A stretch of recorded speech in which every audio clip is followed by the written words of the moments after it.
Chicken jerky.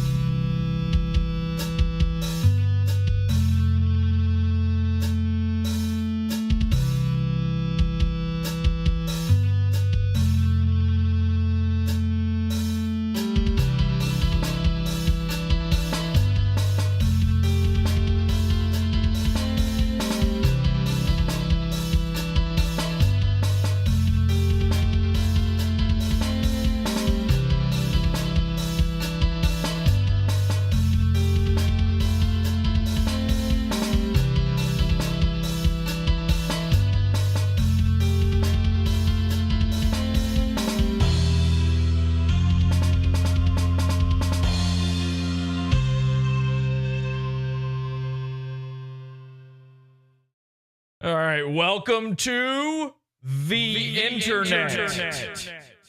Here's what it is. All right, the internet is now a place where you go to pay hundreds, if not maybe even thousands of dollars to hear about guys cum.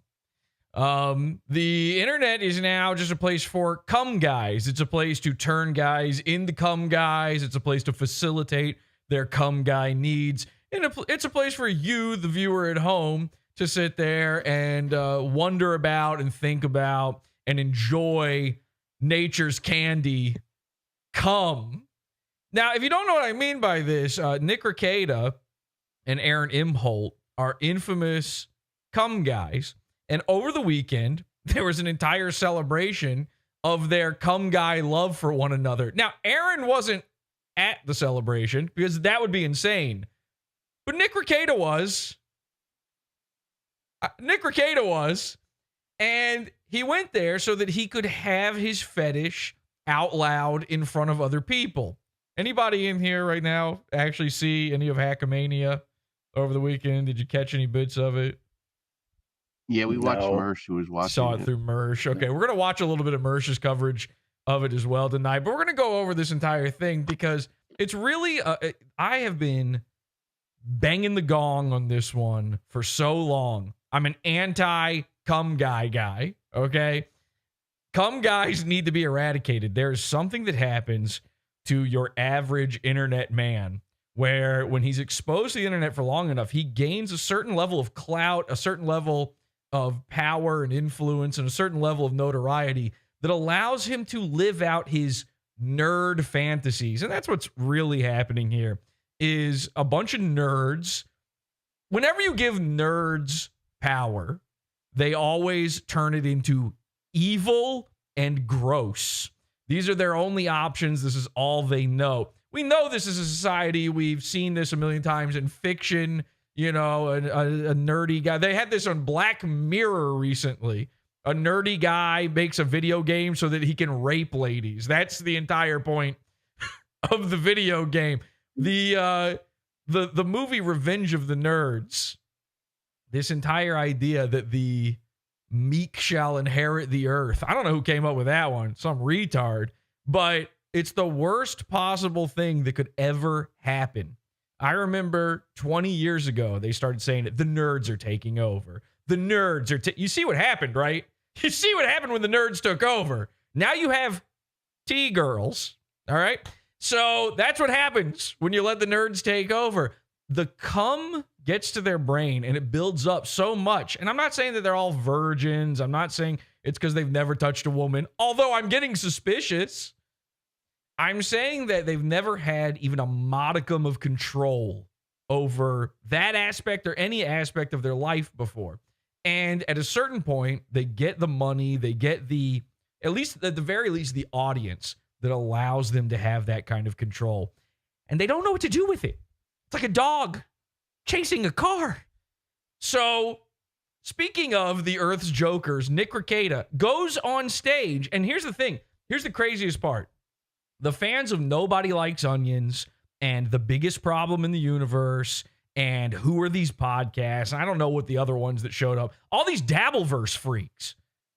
They got tricked. They got trolled in maybe the funniest way ever possible. Patrick Melton might be a genius when it comes to this. Because not only did they give him money, but they were trolled into becoming part of a public humiliation fetish ritual. And it's not for Aaron Imholte, which is what everybody thought they were going for. You might as well have called Hackamania the Aaron Imholte show. Every single part of that festival was a festival of nonsense about one guy. I called this a year ago. I said the Dabbleverse is now the Aaron Imholte verse. There is nothing else. And if he took a month off of the internet, it would crumble. And of course, Aaron is so fucking stupid, and maybe he's so webonically controlled by his tarantula that he will never, ever actually do that. I don't know that he could afford it. I mean, after all, fellas, we do have a goal. Am I right? So, and it turns out every hole's a goal when it comes to Aaron Imholte. I'm about to bust. All these guys think about is busting. Nick Rekieta, on the other hand, Aaron, absolute cum guy. Some of the most horrifying things ever were revealed about him. Nick Rekieta was part of Hackamania.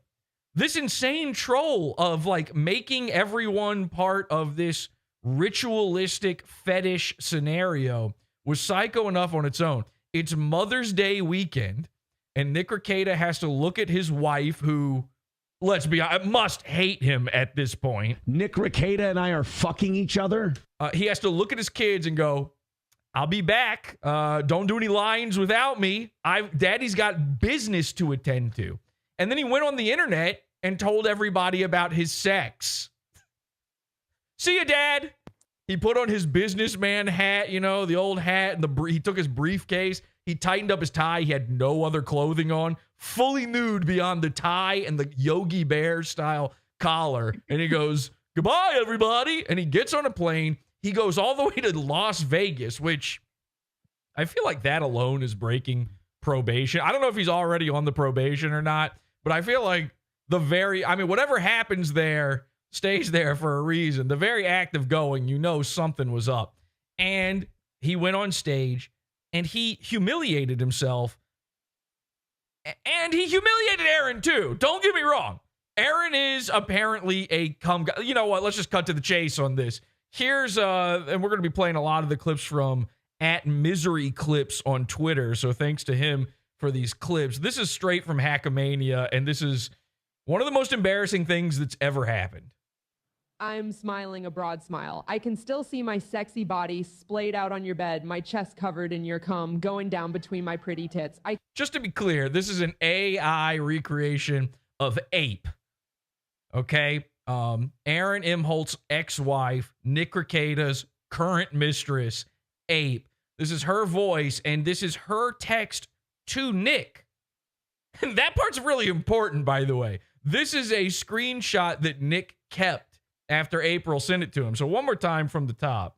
I'm smiling a broad smile. I can still see my sexy body splayed out on your bed, my chest covered in your cum, going down between my pretty tits. I can see him and also pretty tits. Do you mean like pretty much there tits? Like barely? Like, yeah, they're pretty much tits. I guess, legally speaking, you can't share a picture of them without paying $50. That's for sure. Pretty? I don't know. Climb on top of me. I heard her tits have the same much level of forehead as her head, by the way. To fuck me, but to lick me clean. Maybe I wanted to save that for later. But you taste like heaven. I couldn't blame him. So apparently Aaron was licking Nick's cum off of Ape. Which, who could blame him? Apparently it tastes like heaven. A thing that April could never know, because despite the fact that Aaron called her an angel, let's be honest, we all know where April's really from. Jewish heaven. Oh, no! No! No! No! And the crowd goes mild.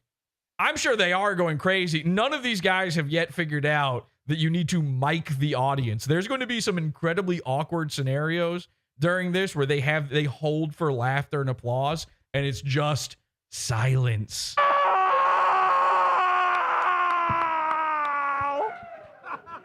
Now, the crazy stupid fucking puppet. Okay, yeah, there is a puppet. I wasn't even going to address the cum rag in the room, but there is a puppet. Let's forget about it. Hey, listen. At the very least, the potato didn't show up, okay? We didn't have to deal with a human floating potato walking around doing a what was a Quiznos sponge monkey commercial at us for a full hour. So anyway, they listen, this is, by the way, one of the craziest parts of this is this rumor of Aaron being a cum eater and sucking cock and all this stuff has been out there for like a year now. I suck fucking cock all the time. I just like to say I'm fucking Nick Rekieta in the ass. I don't know about that one. Although, yes, let's spread that rumor. That news has been out there forever. But they're acting like this is a big reveal. I was like, I kind of felt like I already knew this. And so here's the craziest part. In the big buildup to Hackamania, Aaron, every day he's going on his show going, Hackamania, they've got nothing. It doesn't matter whatsoever. And of course, it's very obvious to us, the PodAwful cult. We've already been here before. We've seen this happen.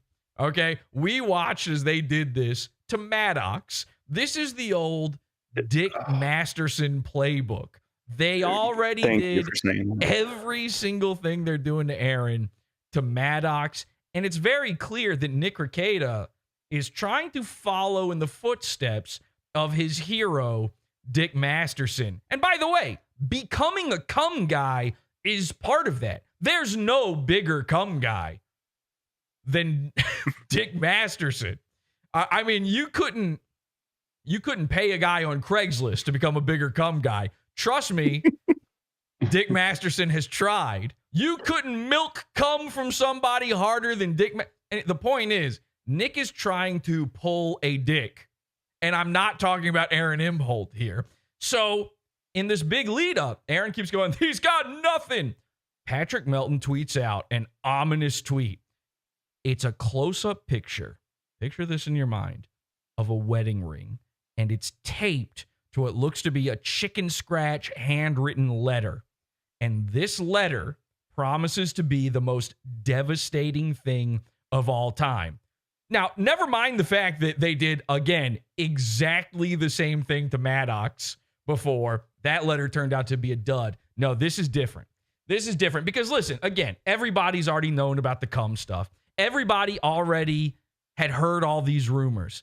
This was going to be the grand finale of all of Hackamania. They're edging you all weekend long. The buildup rises. You can feel it in your cockles as you edge yourself all the way to the big climax, that big finish.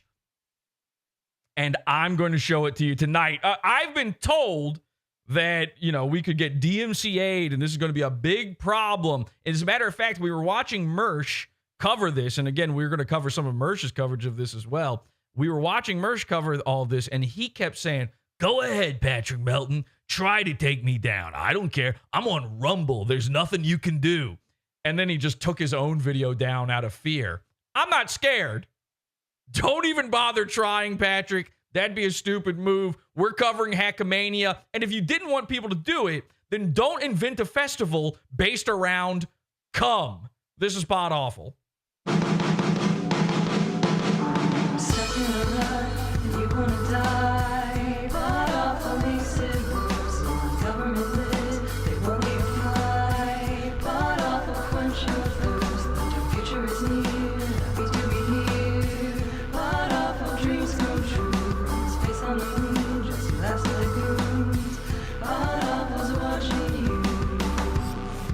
It's not uncomfortable at all. This is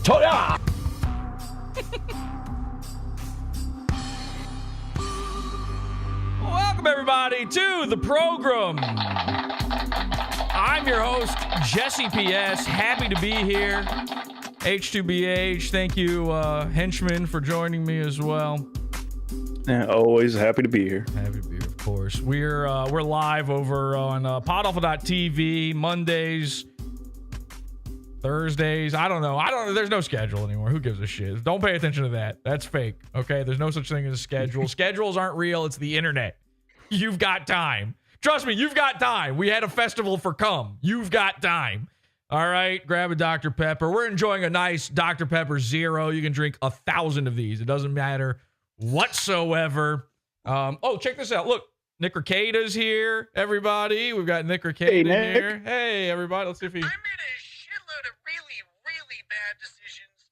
Yeah, he made a shitload of really, really bad decisions. I'm being told in the chat, by the way, that Elissa Clips got DMCA'd on a bunch. Listen, I'm covering other people covering. I'm covering other people's clips that have been uploaded. And also, and just to be clear, this is fully transformative. In fact, nothing's been more trans since Nick Rekieta did his weird e-girl stream online. And by the way, I also talked to Aaron Imholte directly about all this. I got his input. And when I say input, obviously I don't mean Kayla Rekieta style. Output, whatever. There's a lot of, listen, there's people inputting, there's people outputting. We don't need to litigate any of this. Much like Nick Rekieta himself, who has never litigated anything. He's a fake lawyer. So he's a blackface fake lawyer. One more time. I made a shitload of really, really bad decisions. Yeah, nice. So yeah, what do you guys think about the cum guy thing? Because I have been talking about this forever. We had a whole intervention with our friend Salvo Pancakes about this. I'm trying to get him to stop being a cum guy. Obviously, it didn't work. Didn't take. Didn't take. Who are the other cum guys out there? Nick and Aaron are the obvious ones. Who else has like become a cum? And Dick Masterson, obviously. Who are these other cum guys? Is there anybody else? Like Rufio is. Well, I mean, that's a whole other thing. That's like Rufio is the nerd who is trying to take over, is trying to inherit the earth. He hasn't actually gotten that power yet. We just keep giving him girlfriends for free. That's a little bit different. You know who? Ethan Ralph. A little bit of a... That's true. Ethan Ralph. Royce. Guy. Here's the thing with Ethan Ralph, though. Yeah, Royce, definitely. Here's the thing with Ralph. He's celibate now. He said, listen, I know I got problems. Is this what Ethan Ralph sounds like? Apparently, everybody does an Ethan Ralph impression, and none of them sound the same. No two people have ever done the same one. I could do PPP's version. It's just a Southern dandy who's sweating really hard. Listen, everybody. Matter of fact, I'm not a cum guy. I don't know what the fuck he's never one time sounded like that, but everybody's like, that's the best one. Anyway, Ethan was like, look, I know I got a problem. I take too much Xanax. I drink too much. I fly off the handle easily. It's time to put a stop to my major problem. I'm never having sex again. And then everybody's like, yeah. That was it. The whole time the problem was that he has too much sex. I didn't know. Did you guys know? So... Didn't know. Now I do. Yeah, well, I retweeted him. I said, yeah, that thumb's not celibate, though. Ain't no way. Ain't no way he's keeping that thumb clean. You know that much. Yeah, Royce Lopez, a big cum guy. It's crazy how it happens. And also, that is also the function of what's happening when a goon troons. The goon to troon pipeline, it's really just a pipeline of an attempt at becoming a cum guy, but never getting the power or influence to do it. Like, what do you think happened to Chris Chan? He had his, never-ending search for a boyfriend-free girl. He never got one, so he became the girl. It's the same fucking mindset that does that. That's why, Nick Rekieta, before all this went down, turned into an e-girl for a bit, started showing off his butthole on camera. He did like an OnlyFans thing. He was being a thought. Oh, the bottle between his thighs or his butt cheeks. Oh my God. This is what's so crazy is his life has gotten so fucked up that everybody forgets about like the baldo and the butt cheek bottles and the showing off his wife's tits. Like there was the rumors forever. Everybody knew they were going to the swinger thing at, what is it? Sandals or what was the other one? Hedonism. Hedonism 2. Yeah, that's what it is. Isn't it so disgusting the way these swinger guys are like, yeah, I'm a hedon. Ooh, I'm hedonistic. Yummy. And how do you even have a hedonism 2? Like, that's the most hedonistic you could be, is having 2 of those. That's asking for a little too much, if you ask me. Like one guy holding grapes above your head is enough. You got two oiled up, chesty gentlemen feeding you peeled grapes. So anyway, I assume that's what happened. Anyway, Nick, it's never enough. And the same thing is true for Aaron. It was never enough. You know, he had Ape. He had his show. Every week, it's another win for the toe. I've never seen a guy win so much. So I did ask him about this. I wanted to get his input on this. I will tell you what he said to me because he's, you know, the story's been changing quite a bit. In fact, I think he talked about it today. Whatever he said today is not what he said to me in private, though. I got an exclusive interview with Aaron, which I will be sharing with you. But let's go through it. Let's actually see what changes a man. How deeply can a man become this disgusting, this deranged? And no, I'm not talking about Aaron and Nick. I'm talking about all the guys who want to know this stuff so badly that they paid $200, I think, for this. I don't know what it was. I don't know what a ticket. Does anybody in chat know what a ticket to Hackamania cost? Or I think the stream, what that cost? I believe a ticket was $135, and then like the VIP ticket was double that, $270. I believe that's what Mersh said. What the fuck does a VIP get? Do you get to drink the cum? Like, what is that? It makes me feel good. Okay, so I don't even know what that would mean. You get to put your hand up the puppet's ass and feel around in there, see what you can find. There's a party favor in there. It's the Baldo. Shit, I won the Baldo. They have a raffle for the Baldo. You have to be a VIP.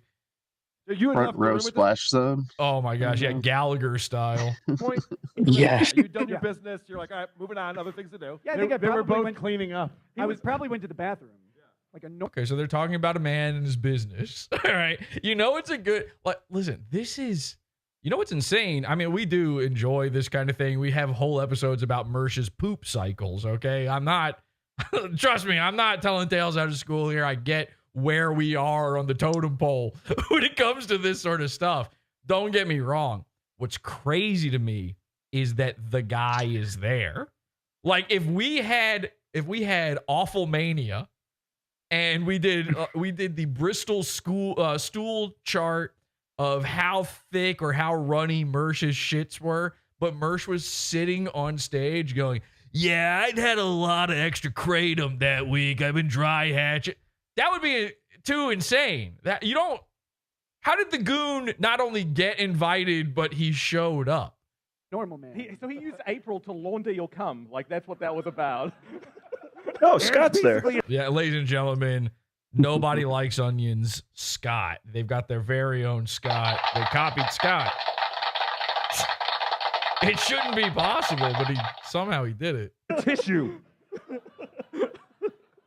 How often? Almost every time I ever had sex with him after you. So this is all right. So Nick brings in all these screenshots. They've already got all these pre-planned. They've got AI voices reading them. Every time you hear one of these, it's an AI voice reading it.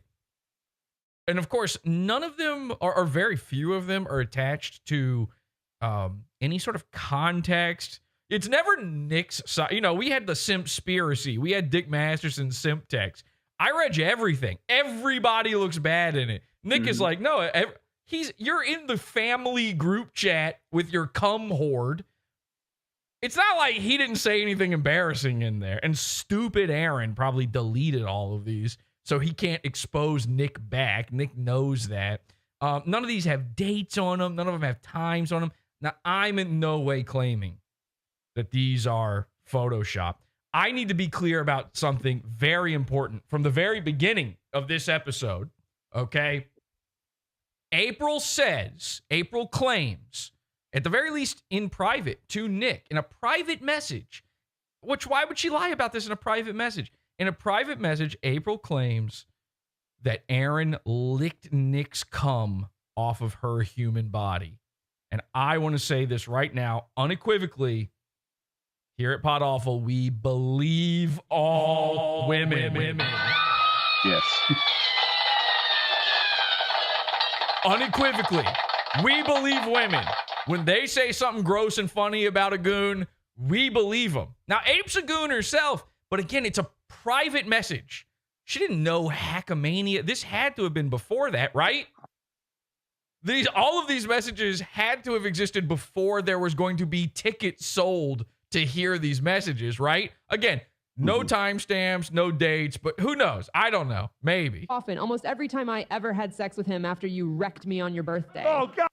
Yuck. Those bloody sheets keep Aaron coming. He brought it up. Okay, so apparently Nick did a comedy She-Man style wreckage to her. But hey, it was his birthday. I mean, can you blame him? If you're going to go to town on a lady, if you're going to get the your Red Wings, you might as well wait for all the... Okay. Whoa. Yeah. Whoa. Back up. She was a virgin? What did you do to this poor girl? Oh, yay. How often? So some dumb bitch in the crowd goes, she was on her period. Thanks. Thanks.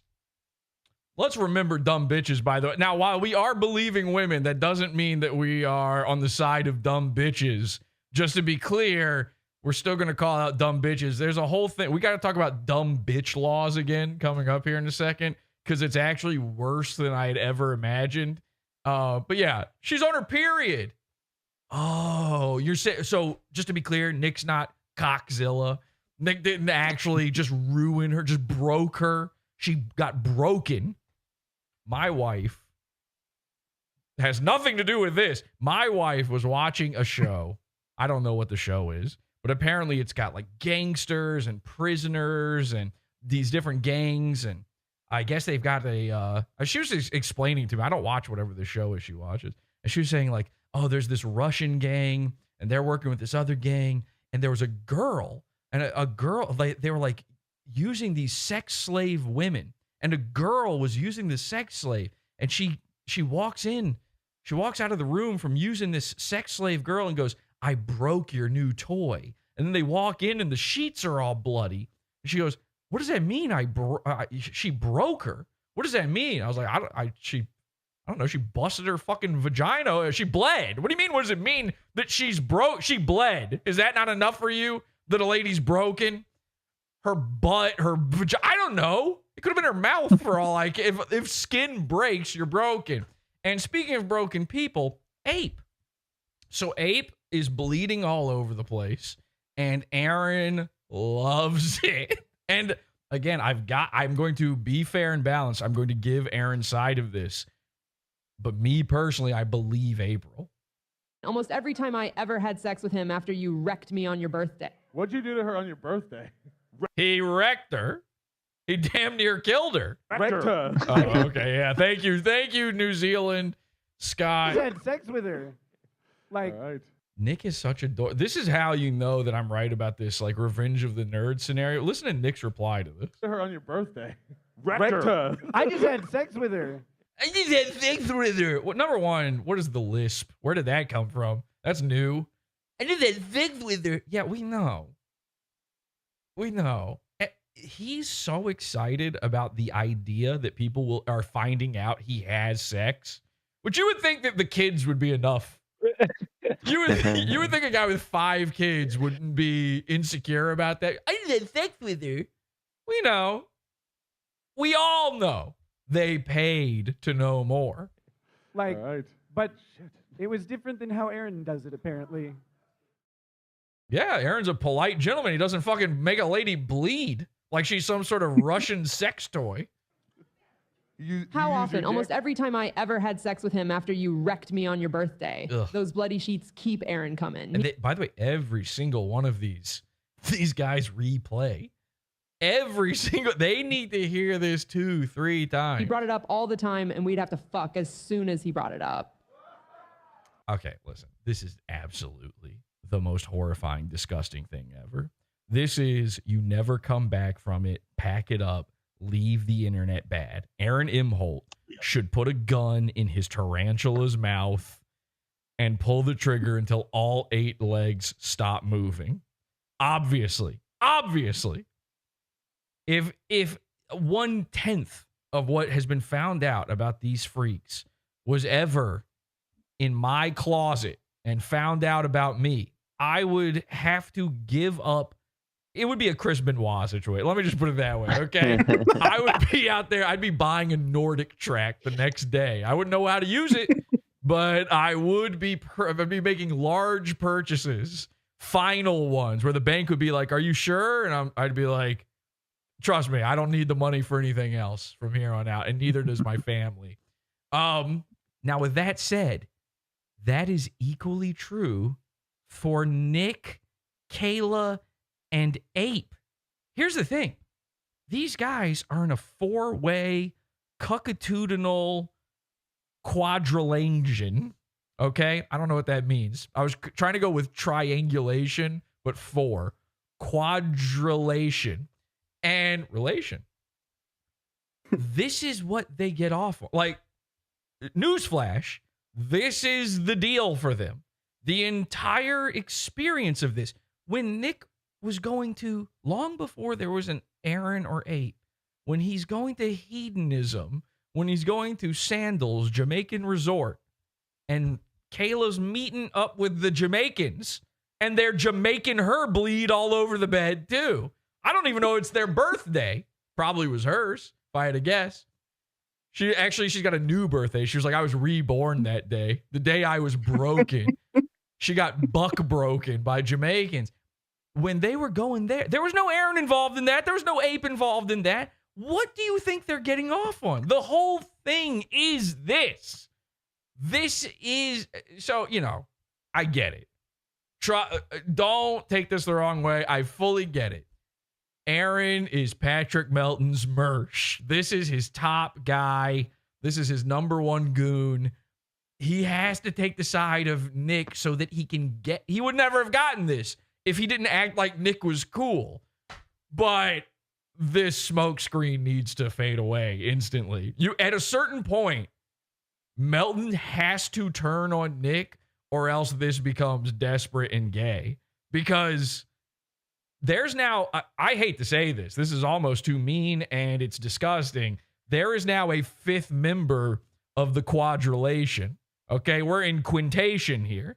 And his name is Patrick Melton. He is fully involved in this.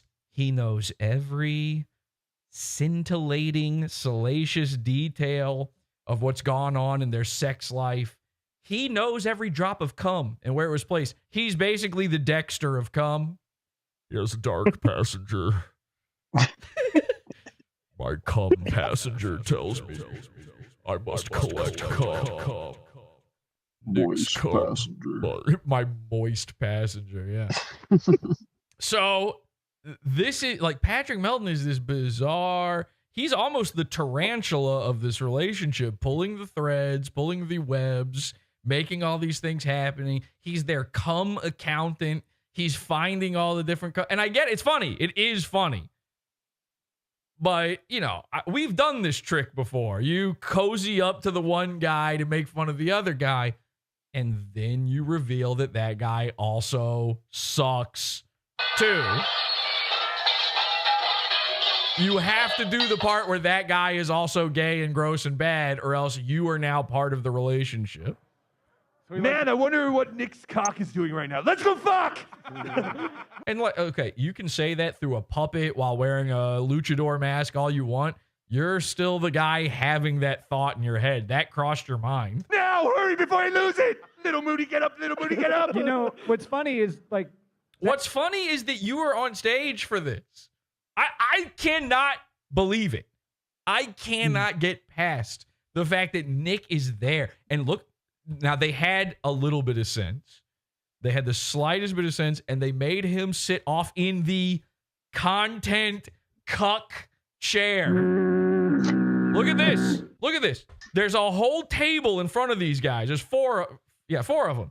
And so for a second I went, no, Jesse, one of those is a puppet. That's not a person. Please don't be a Dabbleverse guy and think a puppet is a man. But then I realized he's actually covering up a 4th man. So there are 4 guys there. There's a table, and they made Nick sit by himself off to the side. He's literally in a cuck chair. Why didn't they just bring, they're all staying in hotels probably. Just bring the chair from the hotel, make him sit in the audience and do this. Yell up from the bottom of the stage. He's in the orchestra pit. you should have had an orchestra for this. You really want to make Hackamania a legit thing and not just a Cumguys fantasy. So, but seeing him on the stage is so insane to me. I really cannot believe it. If Aaron, listen, let me put it like this, because there's going to be the Aaron haters out there who are like, nah, it's not the same. It's like, number one, Aaron fucked this guy's wife. Okay? So it is the same. But number two, imagine if Aaron showed up for Hackamania as an invited guest and told everybody this stuff. Everyone made fun of Aaron when he did it on Keno Casino. At least that was he didn't have to leave the house. Okay? He got to sit there, eat his coleslaw. He was just on his normal setup inside his basement. And then when he was done, he got to smoke a pizza, which is apparently an activity he does. Nick bought tickets to fly to Las Vegas to tell everyone this stuff. That happened. They had to pull over the car because they started talking about it while driving. And he had to get road button? Okay, so just to be clear, so you're saying he was still having sex with the lady? So Kayla Rekieta stopped having sex with Nick. This is on the record.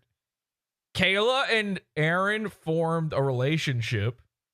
This has been the narrative this entire time has been that April and Nick fell in love and Nick stole April away. Again, it's Dick Masterson, Maddox all over again. Who's the real cuck here? Because the guy talking the most shit is going to spin it his way. And obviously, you know, this is the cool kids table, by the way. If you saw this in the lunchroom and one guy opens up his lunchbox and takes out a puppet and puts on his mask, you'd go, okay, these kids, watch out. We got a new trench coat mafia in town. Nobody say anything bad. We got to pretend like these guys are fun. You ever do that? You ever in school, you make friends with the fucking weird kids so you don't get shot? So you get the don't go to school tomorrow warning ahead of time? I did. I know everybody thinks I'm that kid, by the way, but I wasn't. We had them. We had several of those kids. One of them was Ronnie. Ronnie was in my art class. And I was like, Ronnie, I'm your best friend, man. Listen, I know everybody makes fun of you. You're a weird looking guy. You have more zits than face at this point. You're somehow human. Like the amount, if somebody runs into you too hard, you'll pop. And I just want you to know, if anything were to happen, I've got your back always. And I'll help. I know how to build a pipe bomb. I'll help. So I'm with, hey, do I believe in God? No. How about that? Remember that fucking, wasn't that a Columbia sort of thing where a girl, the girl's mom just made up a story about her believing in God so hard she got shot for it like a martyr. That was just fake. Which of course it was. How would they know? How would anyone know what happened that day inside? How would her mom know that story? Anyway, I was 100% on Ronnie's side. I was 100% on Joseph Patterson's side. He died of a rare form of ass cancer. I've told this story. So you can look, if you want to look up Joseph Patterson, go ahead. He's been dead for years from his anus. His anus killed him. It ate him out from the inside out.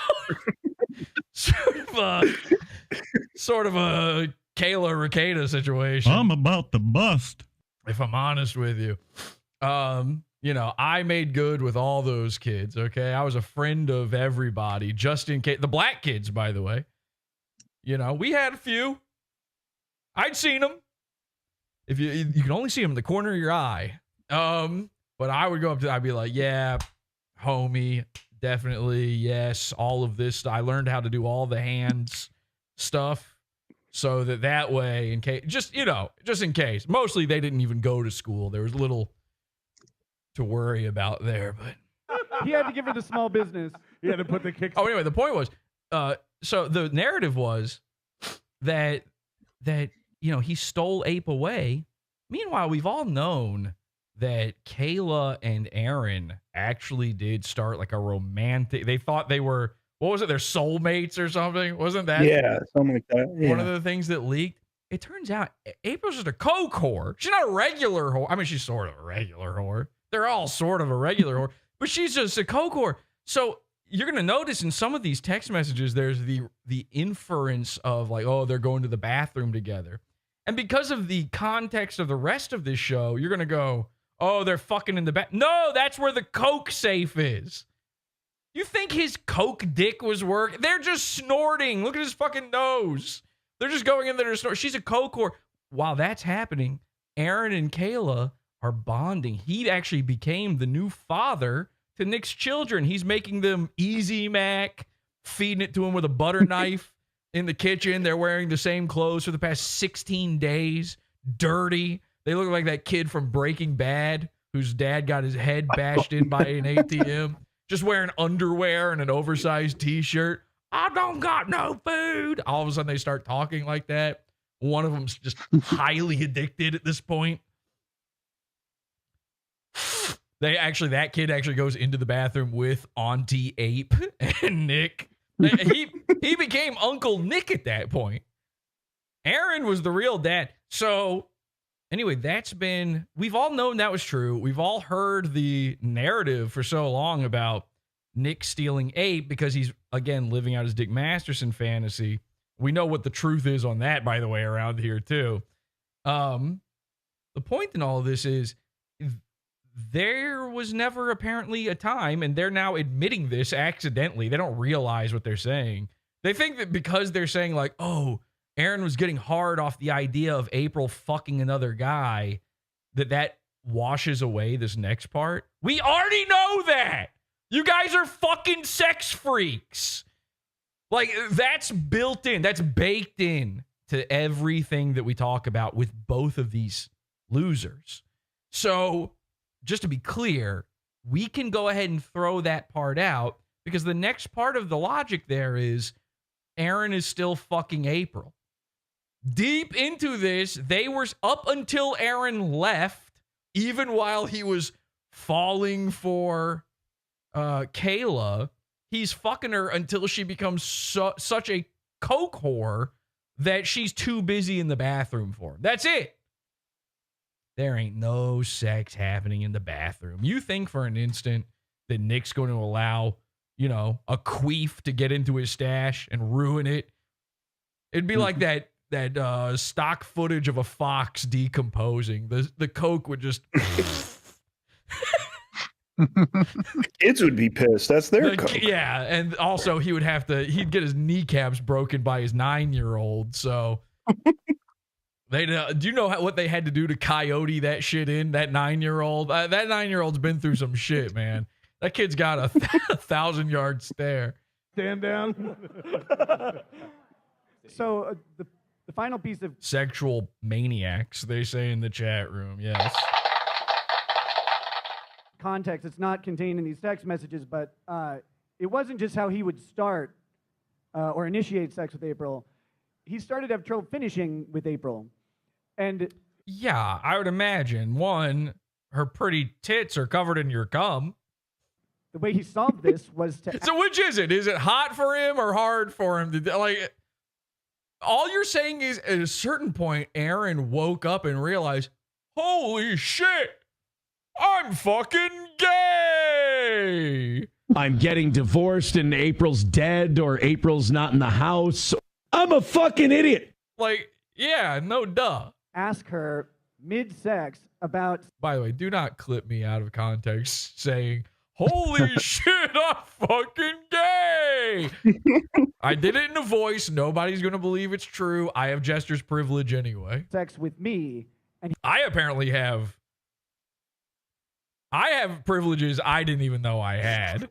After that last episode is somehow still on YouTube, I don't know what's going on anymore. I've been granted things.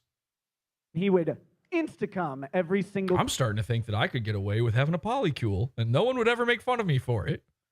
That is one thing that Nick does have. Nick has Cumguys privilege. He's a card-carrying member. He's just allowed to tell people, yeah, I'm gay. What of it? And then they go, good, here's money. Tell me about it. Are you a top or a bottom? Time. Wow. I don't even have words. Rocco's, sorry, Tuki's choked up. I'm dying. You opened made of cum. You did this. This was your question that led us here. No, I can't. I have these powers. I don't know. Okay, at Misery Clips, you probably could have clipped it off before that last part there. So, okay, this is just setting the scene. We're just getting started on this. And remember, we're building up to a big finish, one that you've never seen before. Something so insane, it's going to blow you away.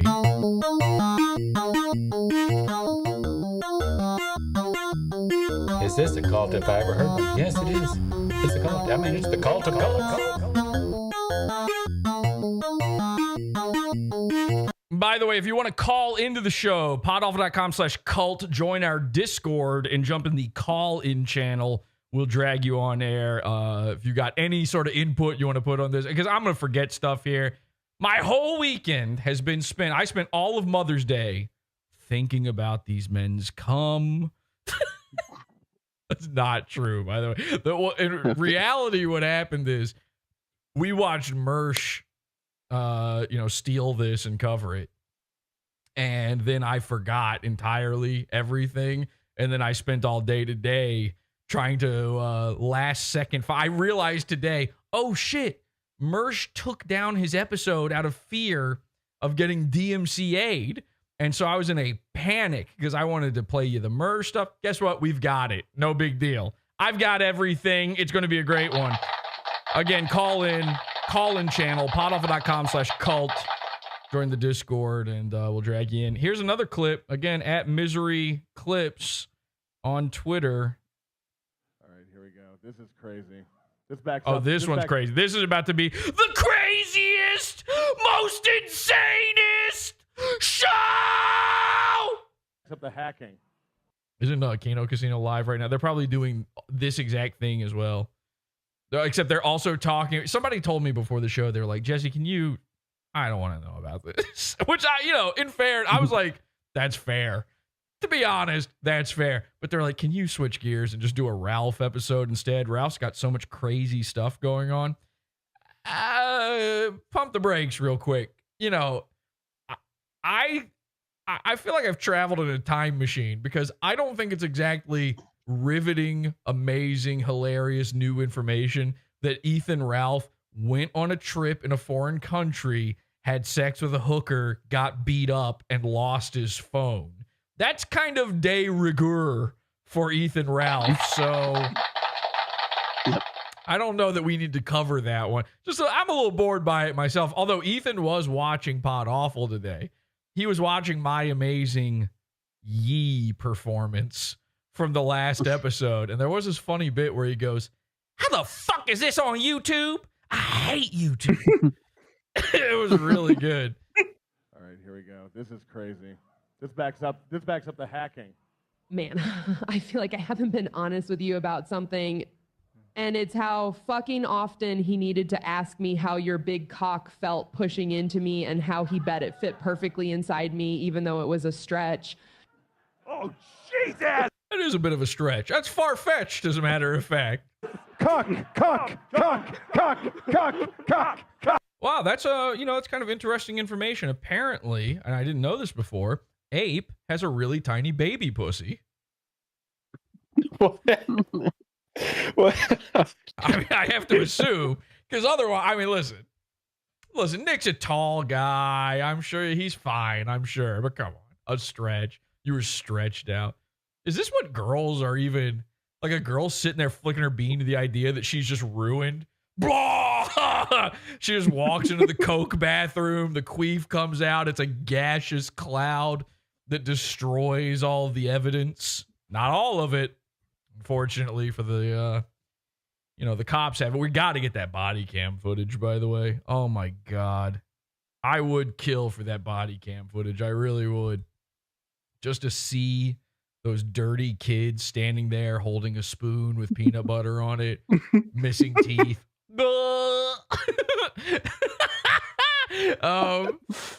Damn. But yeah, oh God, I was so stretched out. My pussy's basically useless now.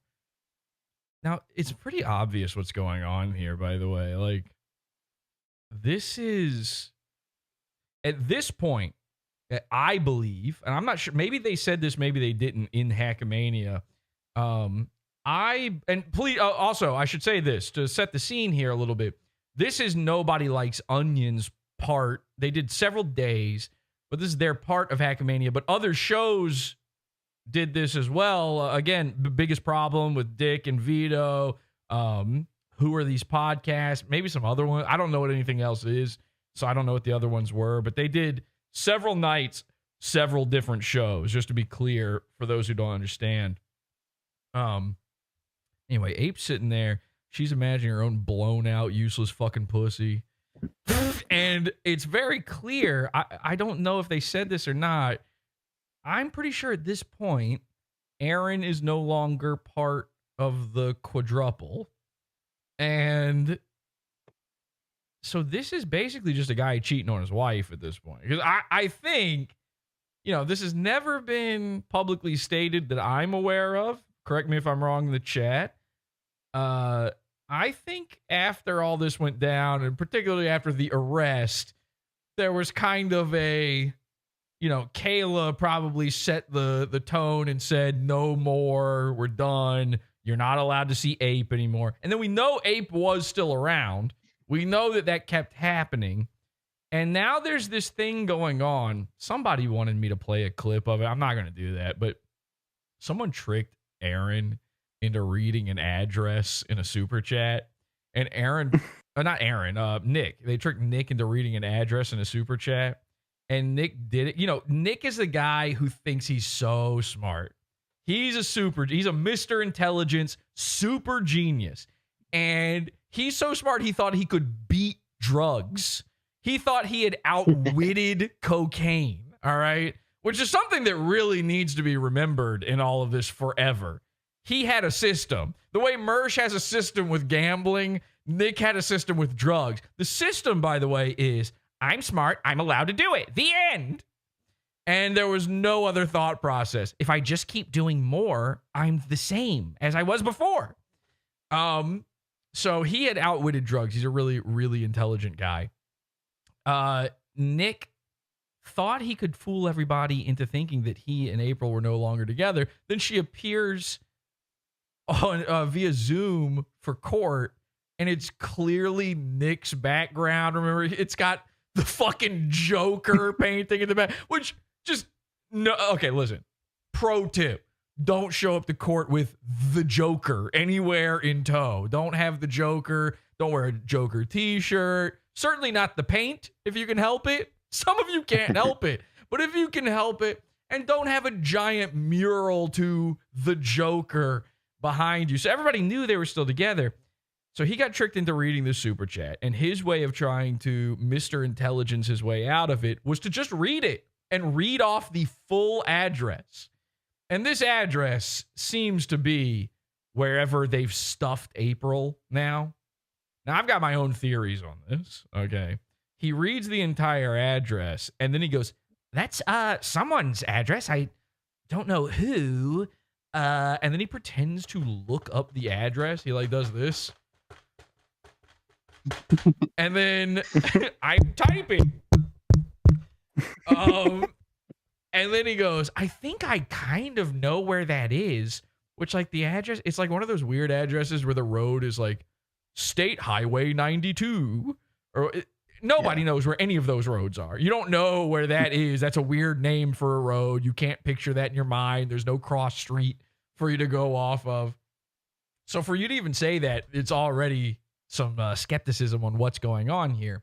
My theory is that Kayla thinks or was told Nick, no more Ape. Ape's got to be out. It's me or nothing. If we're going to make this work, if we're going to keep this family together, there can't be an Ape in the picture. And Nick goes, okay, I'll move her out of our second house.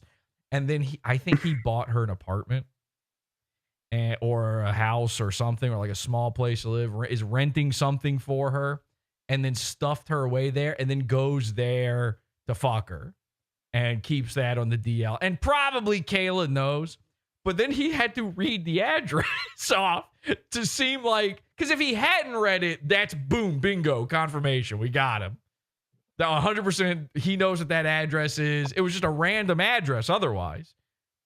So his way of getting out of it was like, I'll read it entirely, which then just gives it out to even more people. It's worse by a million. And then he looks it up and goes, I don't know who would even live there. Now there has been leaked a story, and this comes from the Nobody Likes Onions Discord. This comes from New Zealand Scott, by the way, their version of Scott. And here's the thing. I know for a fact they use the NLO Discord all the time to purposefully leak stuff that they want people to think is true. It's the same troll over and over again. And because the Dabbleverse are all 50-year-old plus women, they believe it. It's all just like these ugly old drama women or boomer radio guys. So they think, well, nobody can lie. You're not allowed to lie on the internet. It's in a Discord. It must be true. And New Zealand. She's on her period. She's on her period.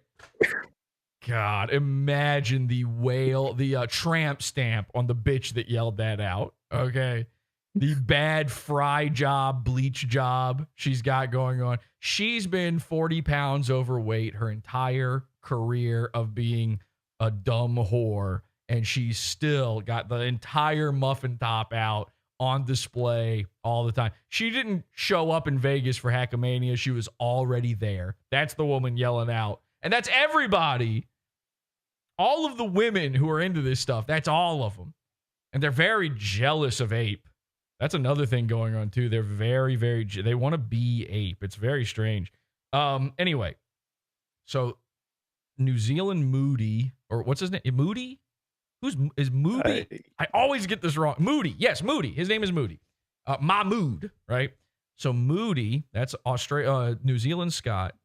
Moody puts a thing up there saying, oh, yes, I talked to Nick, and it turns out he hasn't seen April ever before. He doesn't even know her. And he's like, the last time he saw her was in January. Jesus Christ, that was tough. January. And apparently, he happened to drive up next to her in a car and recognized her, and her boyfriend was in the passenger seat, and he gave Nick the old high one. You know, he flicked him off. This is a real story that Nick is trying to pass off as being true, that he just happened to pull up next to April at a red light, and she's got a new guy, and the guy's like, fuck you. Which, like, why would if the guy even knows about Nick and is still with April, you are so gay and disgusting. It's unbelievable. You might as well be licking Nick's slime off of her pretty titty because, and I guess, it's a small town. Try that in a small town. It's a small town, so I guess you would know. This is in a one-horse town. When the horse becomes part of your quadruple, that horse has to move to a new town afterward because nobody should be wanting to ride it anymore. The saddle's been beat in. There's a blood stain on it. It's from her period. It's time to skedaddle out of town. Okay, you got to find a new cowboy in Wyoming or something. You got to get out of there. So, anyway, this is obviously a fake story. This is obviously a planted story. It's either Moody planting it purposefully, they're all colluding on this, or Nick just fed him this fake story knowing that Moody would leak it. And again, this happened back in January. We're just now hearing about it. Sure, fine. But it's just my theory, but I'm also right. I'm also 100% factually knowledgeable about this. Take me to court. You can't do it, can you? Because you're not a real fucking lawyer, are you? I made a shitload of really, really bad decisions. So Nick has never tried a case. Fake lawyer. Take me to court on that one. I won't show up. Now what? Oh, a default judgment? Did you know you can just ignore it? I don't know why Aaron doesn't just say, Kayla Rekieta, my fucking cum dumpster every single day on his show. He ought to be going, yeah, I showed her tits and I'd fucking do it again. In fact, here they are. What are they going to do? What are they going to do? Just run away. Are they going to catch you? The first time they tried to arrest Aaron, he was like in the woods. Remember that? We thought it was a family annihilation situation. He just ran to the woods. Just run to the woods. They don't come for you, apparently. And then you're friends with the judge. Now you pay $50. You go, I won't do it again, guys. And then you give a big wink to camera and everybody laughs and you freeze in place and the credits roll. Another win for the toe. It's another one in the books. So anyway, this is obviously a fake story. Aaron's still fucking ape. Not Aaron. Nick's still, they're the same guy in my head. They really are. People give me shit because they think I'm on Aaron's side, but obviously these are both mutant freaks to me, and I literally can't remember which one's which half the time. So, just to be clear, but still, when I come asking you for questions, Aaron, answer me always and take my advice always. We'll be coming to that in just a minute, and then a big finish. We got a big finish for you. A climax like you've never climaxed before.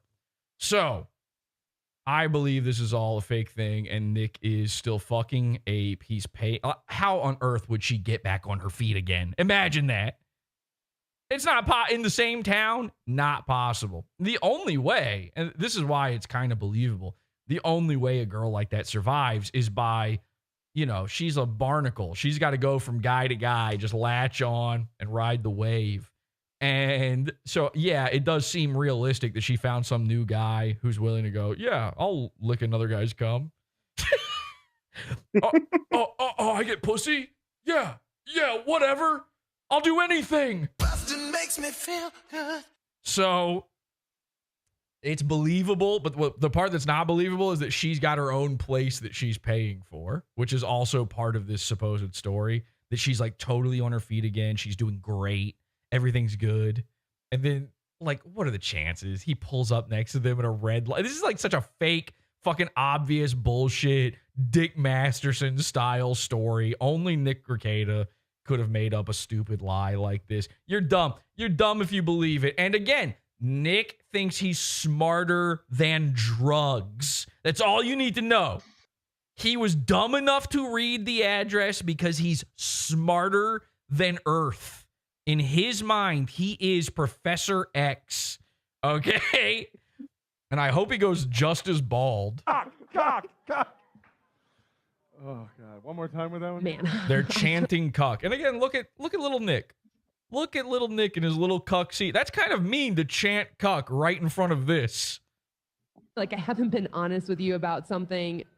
And it's how fucking often he needed to ask me how your big cock felt pushing into me and how he bet it fit perfectly inside me, even though it was a stretch. Do we find out about how often he asks? Yeah. You know what else is a stretch? That she's on her feet again. And those are some big feet. Somebody says April is dumb if she is paying her own rent. Yeah, I agree with that, actually. April is dumb if she's paying. Because she doesn't have. Nick will do it. This is the other thing, too, is Nick is still infatuated with Ape. Aaron's not. Aaron did move on. And the entire point of this whole Hackamania thing is they're trying to pull this like, look, Aaron didn't move on. But the whole letter that they're going to get to, this whole big reveal they're going to do, is from a year ago. And so the big thing is that he wanted to save his marriage. Trust me, it was not worth saving at that point and was an impossible task. But that's not a crazy thing for a guy to think. Yes. No? Yes. Yes! So after... Okay, this is where somebody needs to start asking questions to Nick here. Nick replies to her about being stretched and about Aaron wanting to know more. And he says, how often was it? Which, by the way, oddly cropped. What the fuck is going on with that? What was the rest of that message? That's not what a bubble looks like in a text on any phone I've ever seen before. How often was it? I'm sorry, but can you even read that sentence without picturing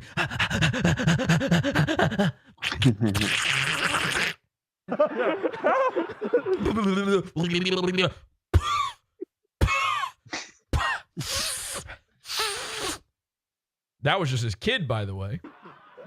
How often was it? Hold on, Carl. Go ahead. You gotta fucking ask that question. So after he would read Kiwi Farms about you, what kind of porn did he go and watch after that? Every single time it was cuck It's a Planet of the Ape. Yeah.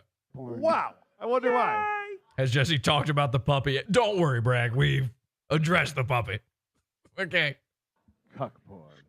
I'm trying my hardest to ignore the puppet. Because then this is just going to become a puppet show. We're going to talk puppet all day, every day.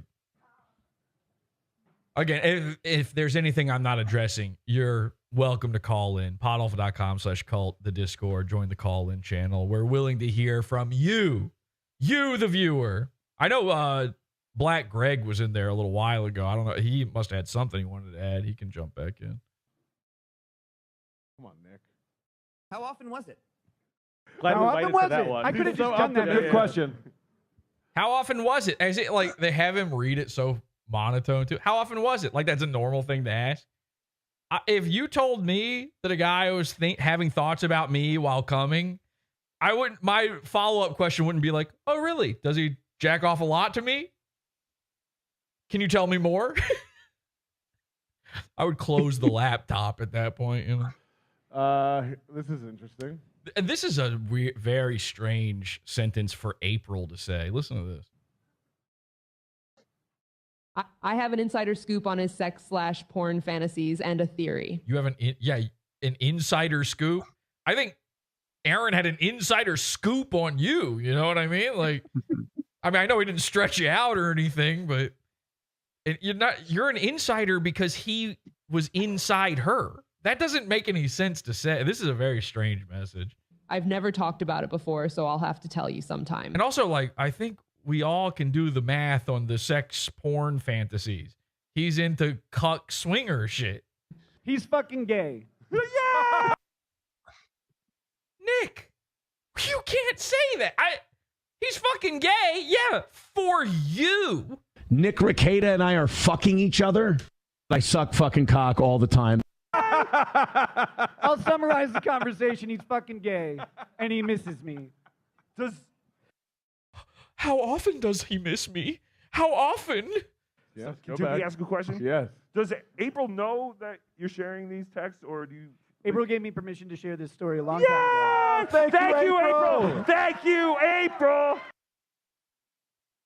And again, we believe all women. Just to be clear, we 100% believe when a woman gives permission to share these out of character, odd things to say about a guy that she was once with and now hates and got arrested because of, we believe everything she has to say about that guy when she gives full permission to do a show about it. Hey, April, when you come on This Little Piggy, make sure it's on my channel that week. So this is like, it's sort of, like it recasts the cum eating from being like the cucking to he just really wanted to eat cum. Like it wasn't about being a cuck. Like a vampire. They haven't even gotten to the cum eating yet. Again, I played that for you. I played this out of order. They haven't even gotten there. It's all on their mind. All they can think about is, let's get back to the cum eating. We got to talk cum eating. Cannot explain it. Like I have theories about why, but he just walked up, looked her in the eyes, smiled, and started licking. So April was the middleman in the situation. Like he's got theories. Yeah. Okay, so that's that clip. Now let's go. I think this is the cum eating one again. Okay, we'll just do that one for good measure. So we remember where we're at during all of this. This is the big moment here. I'm smiling a broad smile. I can still see my sexy body splayed out on your bed, my chest. You don't get to choose, by the way, if it's a sexy body or not. You can still see it. So Nick is such a cum guy. He's got the mirror above his bed. What do you mean you can still see it? You guys, were they recording this shit? Aaron, you have a chance here. Now listen, for $50, which I think we can crowdfund. Guys, we've got a new goal, okay? Let's get the goal. I think we can get $50 in here and make something really funny happen. Covered in your cum, going down between my pretty tits. I can see him climb on top of me, not to fuck me, but to lick me clean. Maybe I wanted to Okay. Let me let it play. Hang on. see him climb on top of me, not to fuck me, but to lick me clean. Maybe I wanted to save that for later. But you taste like heaven. I couldn't blame him. Jesus. Now I'm gonna, ladies and gentlemen, we have Australian Moody here. Scont is with us. No, I'm the original, the better Scott. Okay, that's lesser Scott. Did you just tune in, or have you seen what's going on? I've seen part of what's going on. I've probably watched the last 20 minutes or so, but I just wanted to come in as a man that is engaging in coitus with another man's lady currently. I wanted to give my perspective. All right, yeah. So just wait, hang on for the audience, because not everybody knows this, Scott. Scott is in a swinger cuck relationship, just like Nick Rekieta, where he is. Sorry, I just wanted to clarify. Well, I'm clarifying. Hang on, let me finish. No, I feel like you're manipulating people's opinions on the situation. Just to be fully clear, so Scott, and you have kids too, by the way, just like Nick. I do. But just to be clear, you're in a married cuck relationship with a woman where sex is being had with the lady, and it's a swinger / cheating / cuck style relationship. You know this sort of world intimately. Right. And I've been thinking about it. I've been thinking about it a lot. And I bet you have. I've been thinking about it a lot. And I think the difference between what I think is hang on a second. Their minds. Scott, sorry, hang on a second. In the chat room, they say, "What a loser" about you. Okay, sure. That's fine. Yeah, I mean, loser, sure. They're saying don't brag. They say don't brag, freak. They're calling you a freak for being in. Well, you're in a cuck relationship. I'm not in a cuck relationship. There's a difference, okay? Mine is the traditional sense. Hang on, just to be clear, is a guy getting cucked in this relationship? Well, no. What? Hang on a second. Because he doesn't know. He doesn't know. Well, that's still a cuckening. But if he, so I've honestly been thinking about it, because I think traditionally cheating is the other person doesn't know about it. And I think this modern take on cheating is, well, if everyone knows about it, then it's all fine. I think we need to get back to the traditional sense of the person that's getting cheated on doesn't know about it. That's the real way to do this whole thing. So you're saying bring back cheating instead of cuck? I don't think. Correct. Yes. Bring back traditional cheating. Number one, I'm sure cheating is still on the books in most cases. In fact, I would argue that they have managed to keep cucking safe, rare, and legal. Okay, so I don't think this is what's happening all the time. I don't think they replaced one with the other. Is what I'm getting at. I disagree. I think the modern take on cheating is now cucking, getting open and free about, knowing what's going on, and because that's just the modern way, like feelings and shit like that. I'm laughing at Ray in chat because he said you're committing a home recce. Oh yeah, 100%. I'm doing a home recce. Oh, hang on, walk about. Not home recce. Can I say no? A potential home recce. A potential home recce. It's neither. It's a Schrodinger's home recce. I'm gonna tell the truth because there's a lot of people who just took what I was saying as a joke at face value. So people are all on the same page here. Scott is the not the cuck in the scenario. Scott is with a woman who is cheating on her husband with Scott.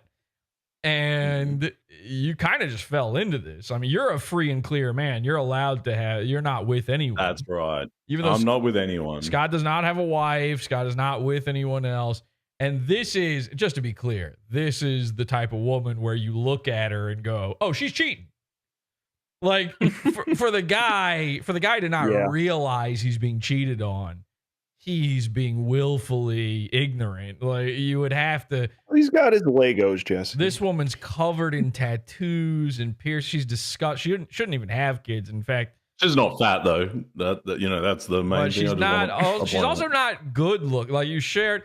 Scott did some $50 sharing with us, and she's really not looking too fit either. She's kind of. She's had a life. Beat. you She's know, beat. She's, had a She's life. beat. She's beat. You would Yeah. say. Yeah. Yeah. Well, Your beat by girlfriend. me. Your girlfriend is beat. Your girlfriend, the guy's wife, is beat. Yeah. Yeah, she's had Okay. a life. Yeah. Oh, well, I don't know that I would call it a life. I would call it. She definitely hasn't had a wife, as in being one. See, okay, being the person in my situation is really ideal. You don't have to Well, of deal all with the options in that scenario, yes, I would say it's not ideal to ever do this, period. And again, with your particular girl, I don't even understand the point. But like it's rare for it would be rare for me to compliment you, Scott, and I'm technically going to do that right now. You said thank you. I haven't even said it yet. But no. oh, okay. You're one of the gayest guys I know, which is a good thing. It's a compliment. Thank you. You're welcome. No, Thank you. what I was going to say is you could do better. You listen, you're no prize, obviously. You're a strange man. You're big, not where it counts, but you're you look like Moody, and you have an off-putting personality, and you've probably done horrible, unspeakable. I know for a fact you've done horrible, unspeakable things. So you're no catch, but even you could do better than what you're currently working with. But that requires effort, Jesse. And what I feel is that this bitch just lets me put cum inside her, and then she goes back to her husband and lives her life, and I don't have to speak to her outside of that. Now, and if she doesn't go by those terms now, I can fuck her shit up. So that's the beauty. That's of what it. you like about it, is that you can ruin an It's entire power. You can It's ruin power. an entire family on a whim. I knew that's what you were getting off on with this. I've It's always the power, known it. Jesse. And Yeah. I think it's also something about her kids, but I can't prove that one. So, what does she have? A daughter? She has a daughter. And you went to the daughter's birthday party, didn't you? No. It was her birthday party. The daughter wasn't there. Scott went to the woman's birthday party, and the husband was there. And like at no point was it explained who this random man is showing up to the birthday. It's crazy. Listen. I think what you're doing is obviously a farce and disgusting. And it's exactly up your alley. It's of course what you would be up to.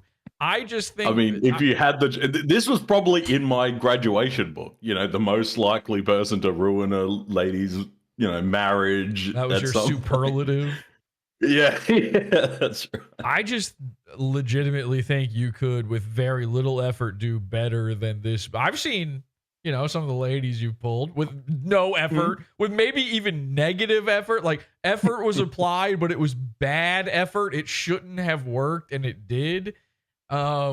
This is one of the most beat, this is a rat. You might as well have just pulled a fucking thing out of the sewer.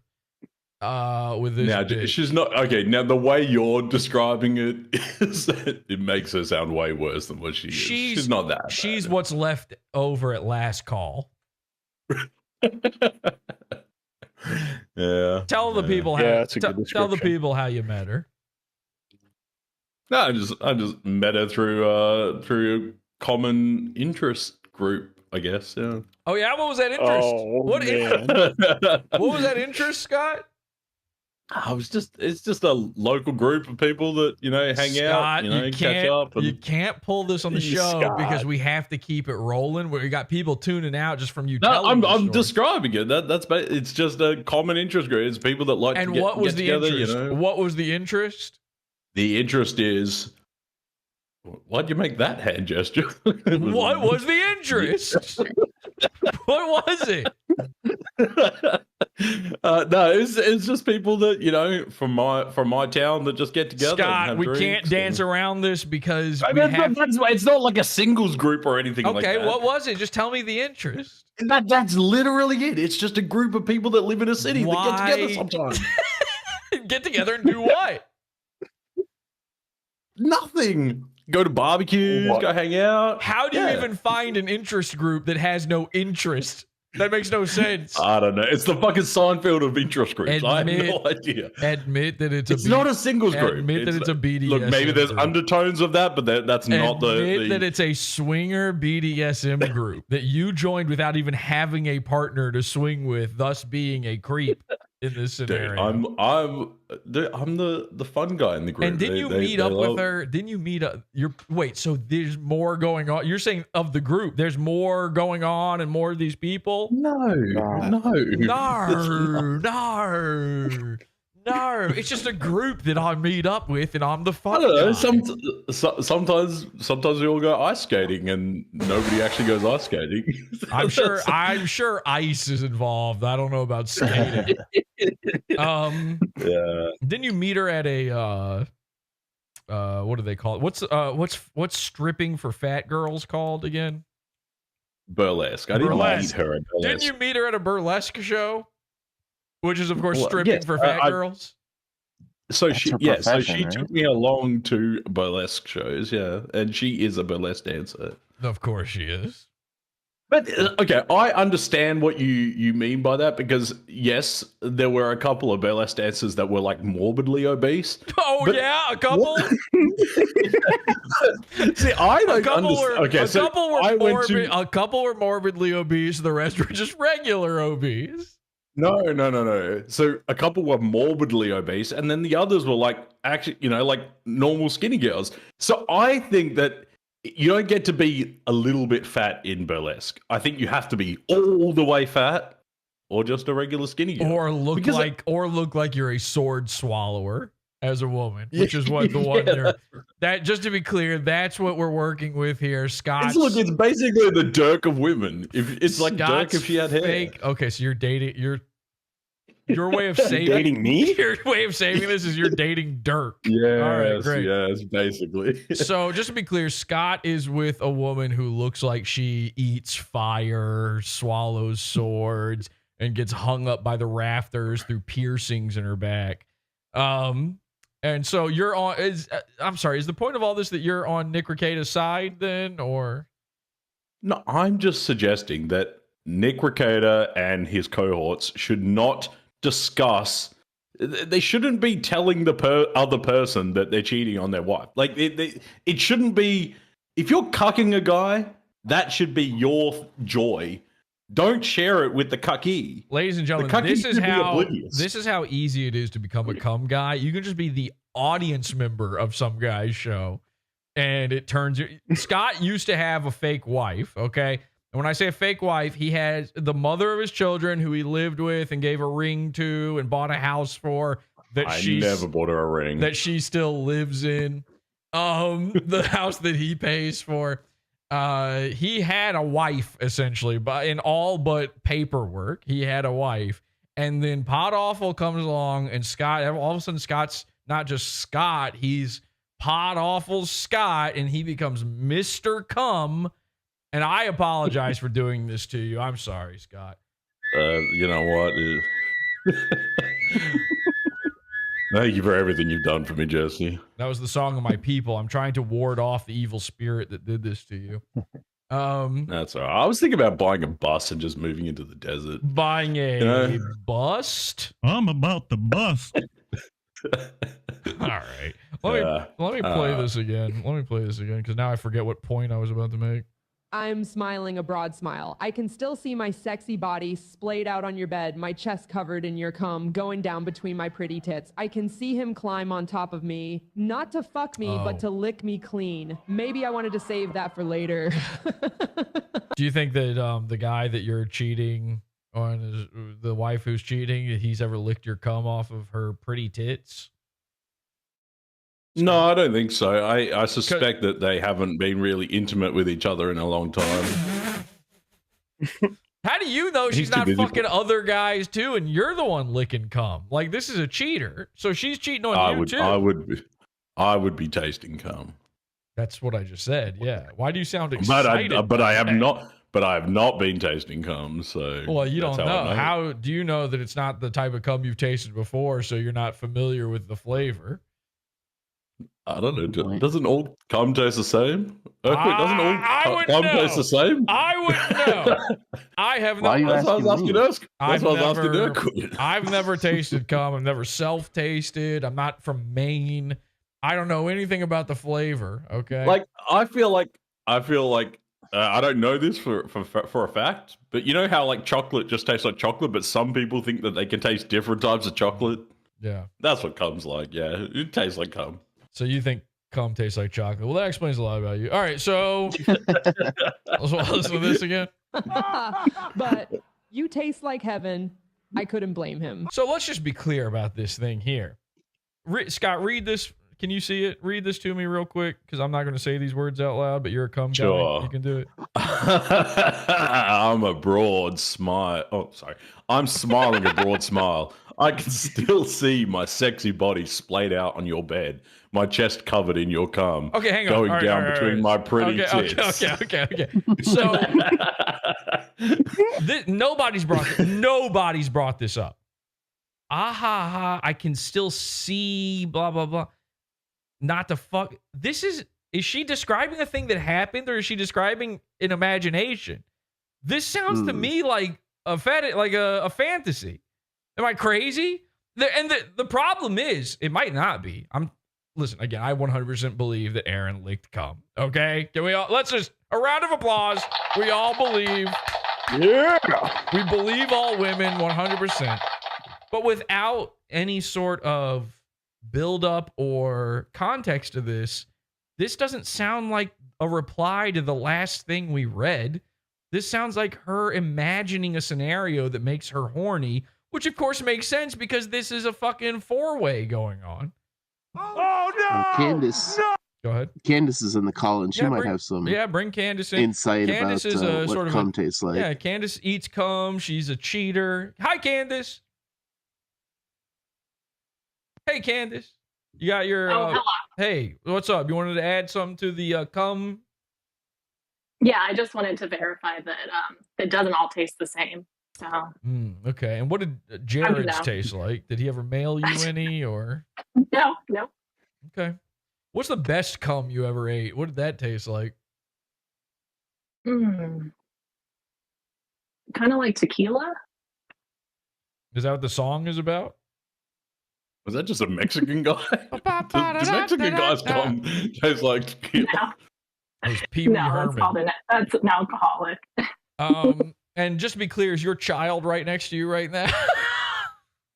No. Because it usually is when you're in Discord. So I just want to. Oh, no. Oh, okay. Thank God. So what was the nastiest cum you ever ate? What did that taste like? I think when it tastes like bleach, that's the worst. That's what mine always tastes like, according to Scott. Or like salty and bleach. Salty bleach. Yeah, that's what I got. I'm working with salty bleach. Mine's actually, my cum is mostly piss. Mine too. Okay, so Candace, can you not verify my theory that, it's sort of like just variations on the same taste, right? Is it like chocolate where it just it tastes like chocolate, but then it just has like different variations? I mean, maybe. I think. Yes, I knew I was right. Thank you. I'm just watching the fucking view count go down as this goes on.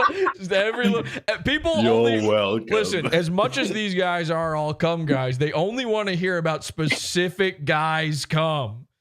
They like American cum, not Australian cum. 50 people were like, this isn't Aaron or Nick's cum. I'm out of here. I only swallow Dabbleverse cum.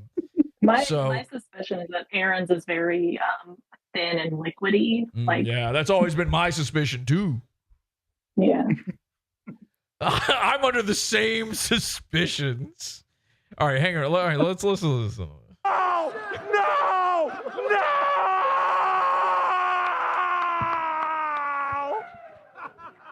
Again, this sounds like a fantasy to me. Man, April is. Goddamn. Not that he didn't do it. I think we need to hear her read that one again. There will be no refunds. No! Tuki and Carl have not seen this before. I know. So See this? Holy shit! No! I'm sorry, April. What was that? I'm smiling a broad smile. I can still In chat, they say they don't want to hear from any woman about cum, only men. Yeah, that's why everybody tuned down. see my sexy body splayed out on your bed, my chest. Well, see, they got to play it again. They just keep playing. They got to hear that. Oh my gosh.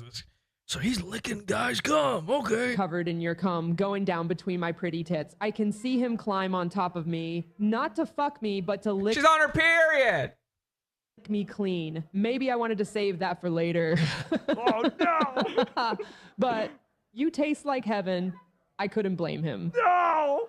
I'm sitting next to the most proud man in I'm going to blame him, me personally. the world right now. Wait, what did he say? No! I'm sitting next to the most proud man in the world right now. That's bad. That's maybe the worst thing. Listen, I know pride is a sin, but this might be the worst case of it ever. This is straight to Jewish heaven style sinning. You don't even have to die. They just take you bodily.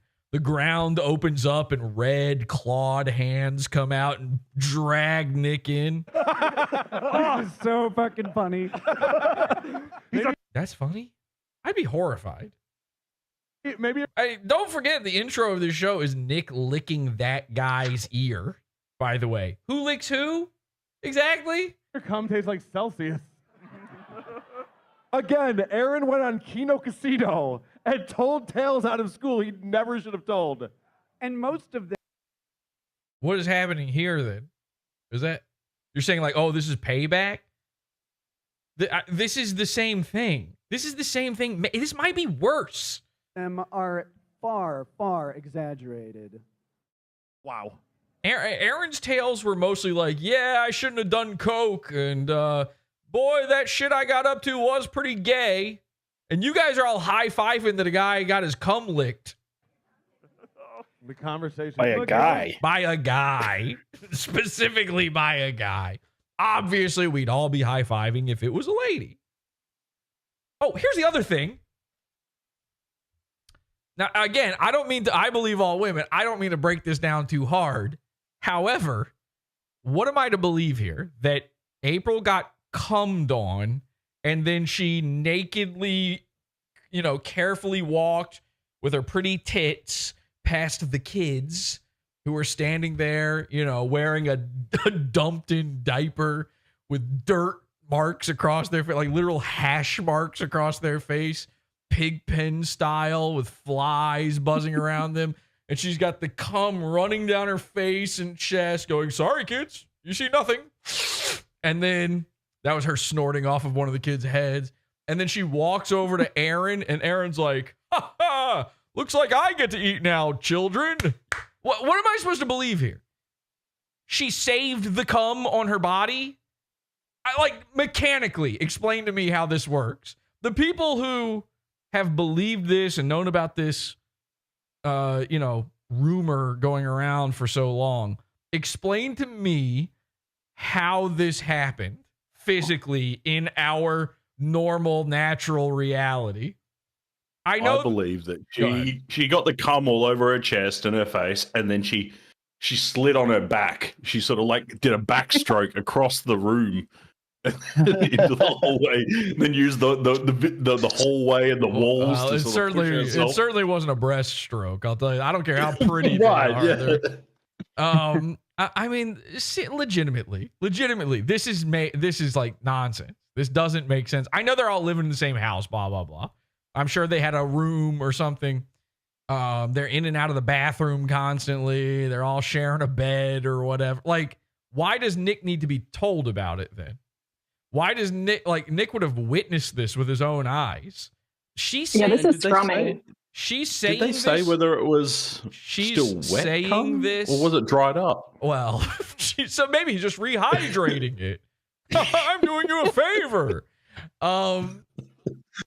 Fuck, man. I don't even want. You know what? You're right to tune out. More people are tuning out. I agree with you. This is too much. How do you explain? I honestly, though, the people that did tune out just now, they tuned out because they're mad at that I'm poking holes in the cum story. They're like, nope, sorry, you're ruining my fantasy. I'll tune into Rekieta instead. So is he still alive? It just doesn't make sense. And the implication here is that this is a conversation happening after the fact. They're talking after Aaron's no longer around. So Nick never witnessed this. It never happened in front of him. He had no idea of it. Again, and so TVA Dan gives a perfect explanation that we probably we overlooked. Right. So apparently Nick was showering. Sorry, Aaron was showering after sex. And then Nick came into the room, so she was just lying there. No, he's saying that Nick was showering after sex. Aaron came in. It's not that unrealistic. The unrealistic part is, if this is happening all the time, how did Nick not know about it until months after the entire thing was over? Why is he finding out about it post the entire ordeal? This is after the arrest. Does everybody understand the timeline here? I think this is what again, this is a guy who's like, he needs it to be true. And again, I'm saying it is true. Do not take the wrong message from this. Aaron eats cum, okay? Are we all good now?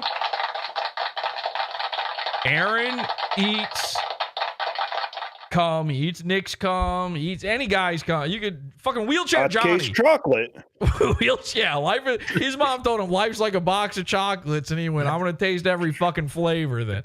And wheelchair Johnny will blow a load, and Aaron's like, "Oh, I got that for you, buddy. You don't have legs. Let me." So, just to be clear, he eats cum. I'm saying this scenario. How does Nick not know until after it's all over? Because that's when why doesn't he come in from? He doesn't come back in from the shower and go, "Hang on, where's all my cum?" Like, maybe look at this. Look how bad they need. This is some Dabbleverse retard. He goes, "You don't even know the basics of what happened. How are you acting like things aren't adding up, Jesse? You don't know what happened. How do you know it did?" I'm saying Aaron eats cum. I'm saying he eats Nick's cum. I'm saying he eats Patrick Melton's cum. I don't care. If Patrick Melton mails him an envelope filled with nothing but cum, Aaron will open it up and like a fucking, Lunds and Byerly's coleslaw, he'll slurp it down on air. Fine. I'm fine with that. I believe all women. The part that makes no sense, and if you can't fucking understand this, then the problem is you're stupid. The problem is that Nick didn't know about this and is finding out months later after it why didn't it come up ever before that? Why, if it's happening, to bet there's a video. If it's happening in front, there supposedly Nick and April began, he stole Ape. She never said this. In the time where Aaron was going on air and slowly revealing this while they were still together, while Ape and Nick were still in the same house together, it never comes up. Why is this happening in a text message at all? She lives with him. Yeah. They live together. Make it make sense. Instead of getting mad at my hole poking, fill that hole. You want these holes filled, baby. You want it so bad. Fill them. Do it. Listen, we're building to the big climax here, okay? I'm on your side. I'm just asking questions. There's a part here, and by the way, you should be receptive and open to this. You should enjoy the fact that all I'm saying is, I think this is Ape having a gay fantasy in order to make Nick horny.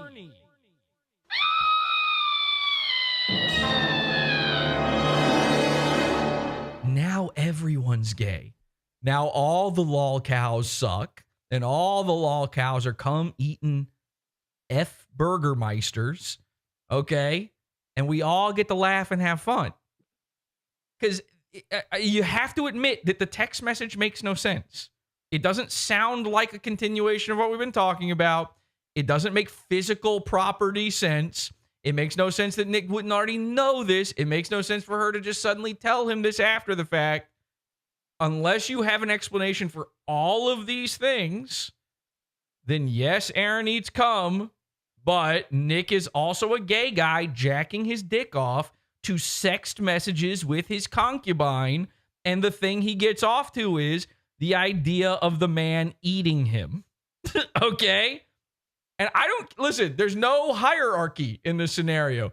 Guy eating cum, guy getting his cum eaten by guy. Both gay guys. Is one of them gayer? Yes. If this was a would you rather scenario, we all know which Spectrum one of gayness. We all know which one we're picking. Don't get me wrong. That's the only point I'm making. Okay, what are they saying in chat? Is everybody still mad at me for this? I knew this was going to be controversial. PodAwful was just choking his chicken live on the Piazza Fun. What? So Nick is the guy that's getting sucked in Lemon Party. Yeah, maybe it was an Asian guy the whole time. We couldn't even tell. And again, you're talking about a guy who's like friends with a puppet. So who's the gay guy here, honestly, when you really think about it? I thought that was obvious, to be honest. It's a story for Nick, says enter a name. Right. I can't be the only guy who read that and went, wait a second. This seems oddly suspicious. Now, I'm willing to also believe this. How about this? This is how fair I'm going to be, okay? I'm willing to litigate this one. Nick, perhaps what happened is April said this stuff thinking it would turn you on because you're such a sex brain cum freak that she thought this was like right up your goddamn alley, which I believe is somewhere located back here. And you didn't even realize it. This whole time, you thought she was sharing silly things with you, funny stuff to share, and you didn't know it. Maybe he had no idea. It's possible. It's possible. But she still, to be clear, in that scenario, the woman he was having sex with thinks he's a gay guy. Okay, that's still pretty fucked up as well. You're just mad Rekieta stole your friend's wife. I don't have a friend that's a gay guy. I don't, and they stole each other's wives. They're all freaks. Honestly, the wives get off too easy on all of this. Kayla Rekieta is a cross-eyed gremlin loser. She might be the biggest loser in all of this, to be honest. See, here's the thing we don't know. I don't know. Maybe somebody out there can tell me. Maybe this knowledge is out there. It seems to me that Nick is obviously a horrific drug addict. You can just tell looking at him. He's now claiming he's on narcolepsy medicine. I have narcolepsy. Uh-huh. Oh, yeah? Emphasis on narc. It seems to me that April just became a coke head. She was a coke whore. Seems to me that to some degree that must have been true for Aaron as well.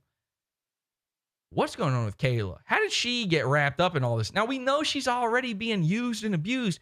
Rekieta was sending her off to hedonism too to get fucked by Jamaicans.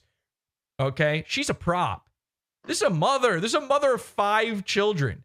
You know how big of a fucking freak-ass loser you have to be the woman in this scenario and give the green light? You expect this from guys.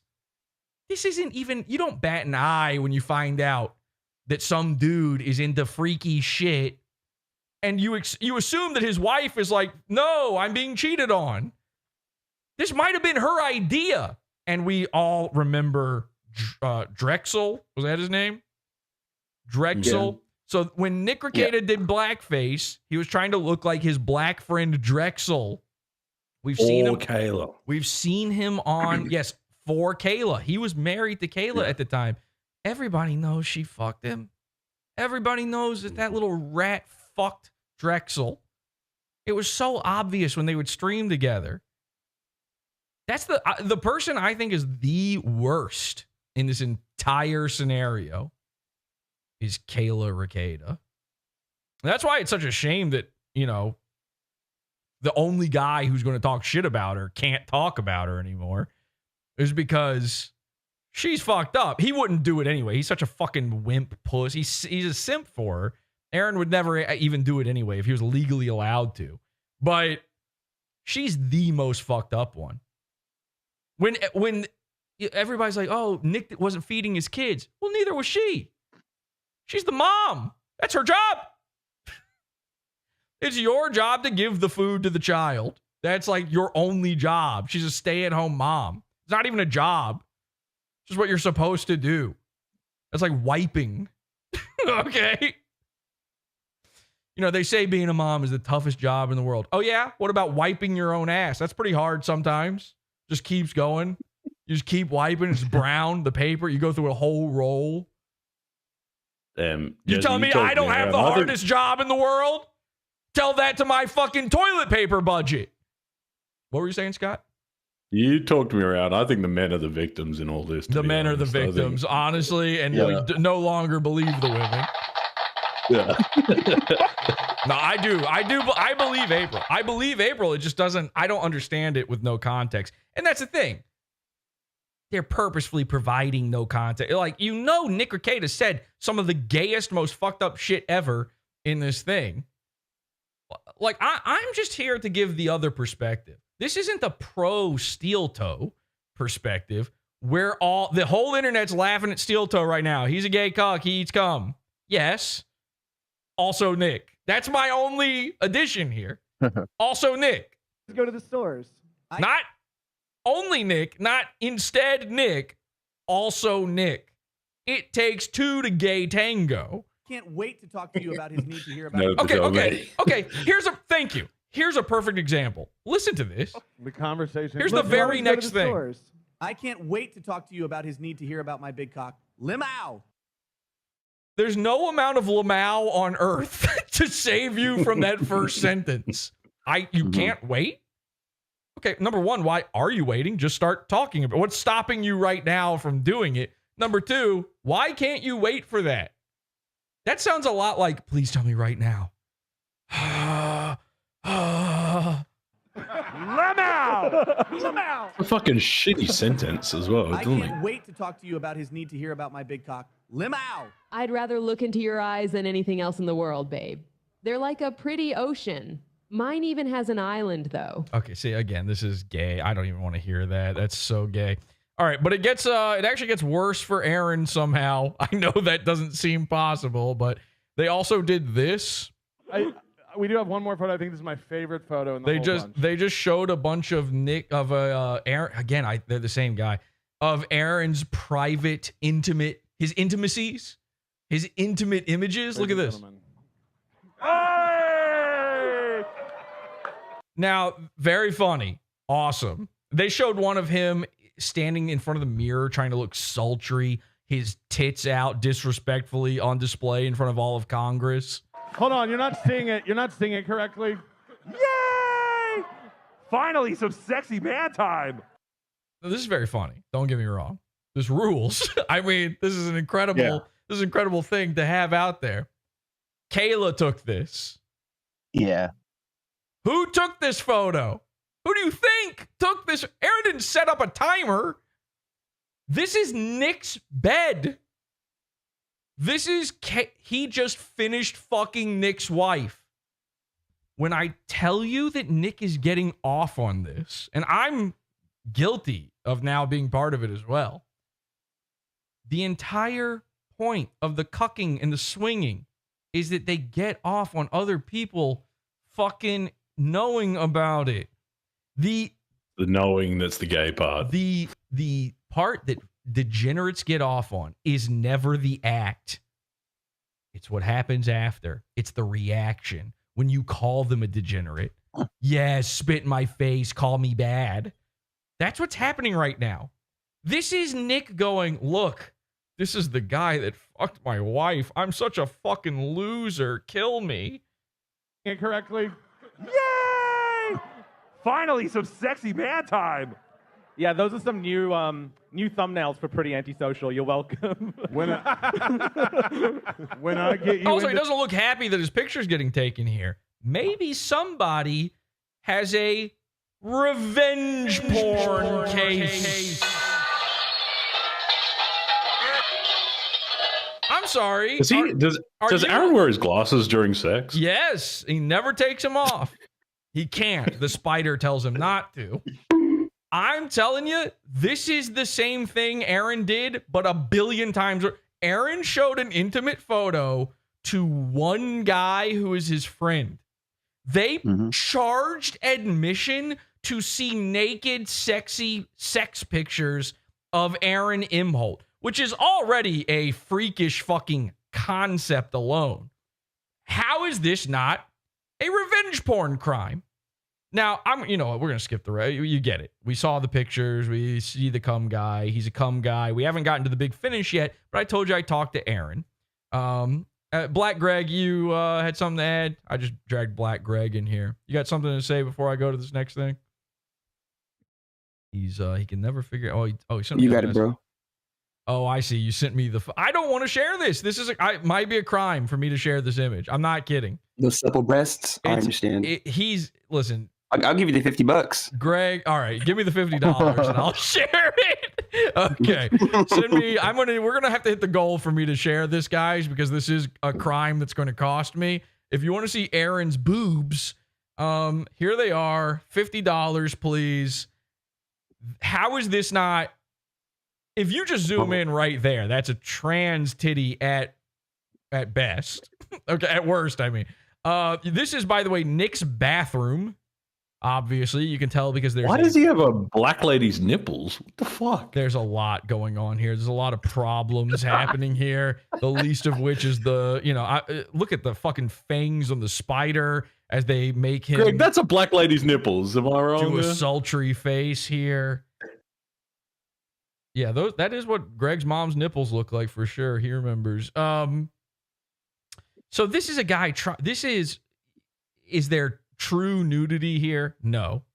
But I'll tell you what's going on. This is a guy trying to be sexual for his sex group chat.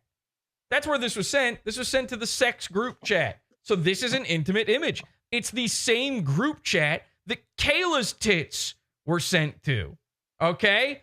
Anybody's beans starting to fry on this one? Anybody having the same kinds of thoughts I am about what's going on here? Aaron's got a real case on his fucking hands. I don't know what we're yelling about. Support the show. Join the Pizza Fund. PodAwful.pizza. Pizza.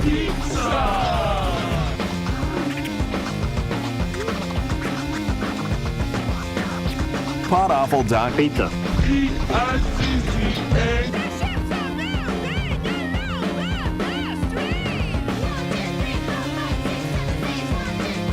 So, again, I believe all women. I 100% believe April and everything she claims about Aaron and all this.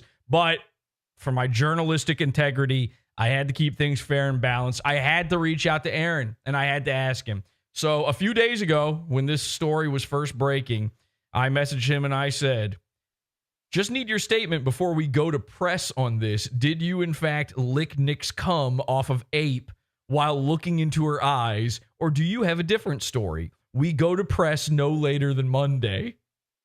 Okay, I needed him to know that I needed this answer quickly. So he says, no, of course not. Read that text. No date. It was sent after I left. Classic April. Tell someone something they want to hear to get closer to them. She wanted him to leave his family for her. He hates me, so say something complimentary to Nick. That makes me look bad. Which is kind of an interesting point. This does seem like it's easily forgotten, but April was trying to turn Nick into her husband, and she was trying to remove Kayla from the picture. So I said, so you think it was a lie to make Nick horny for her? She did it to me when her and I first got together. Made shit up about exes. Claimed they did things they didn't do so you would like her more. I don't want to drag her too much. Nick already has. But desperate drug addicts with nowhere to turn will say anything. I said, certainly you must have some of Nick's texts. He says, all the embarrassing stuff on him mentions someone I can't discuss. Here's a good hint. Any texts he released with no times or no names are doctored.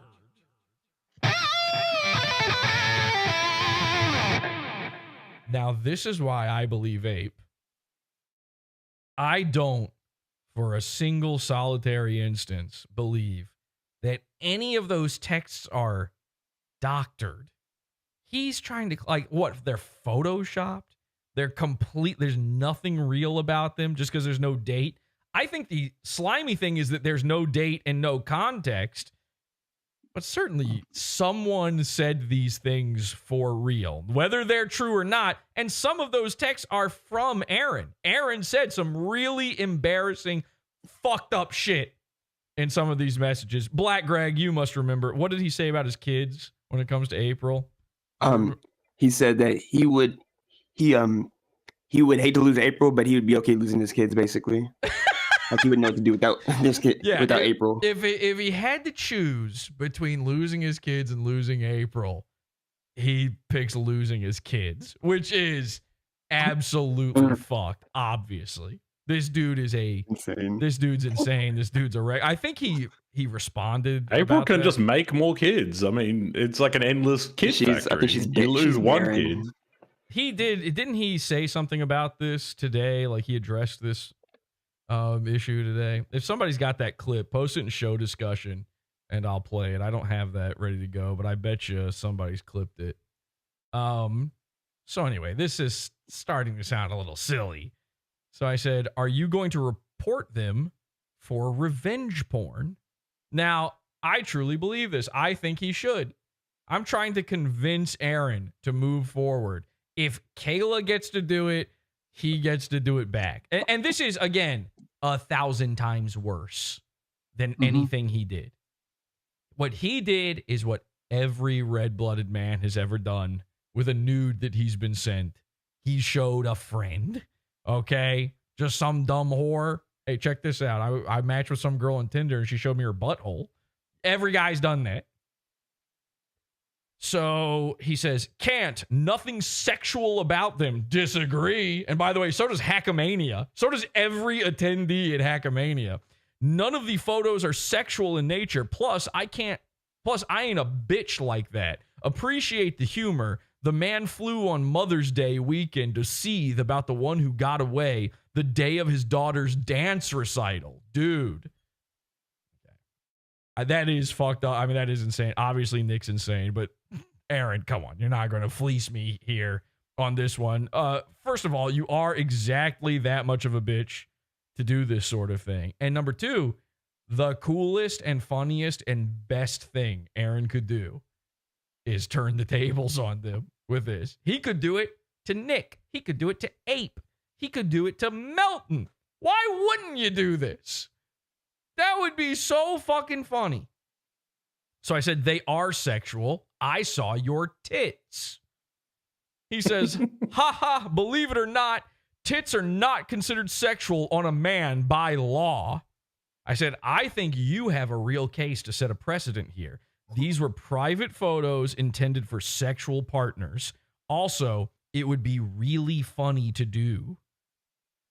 He says, haha, oh, for sure. I send everything to my attorney, and I always do what he advises.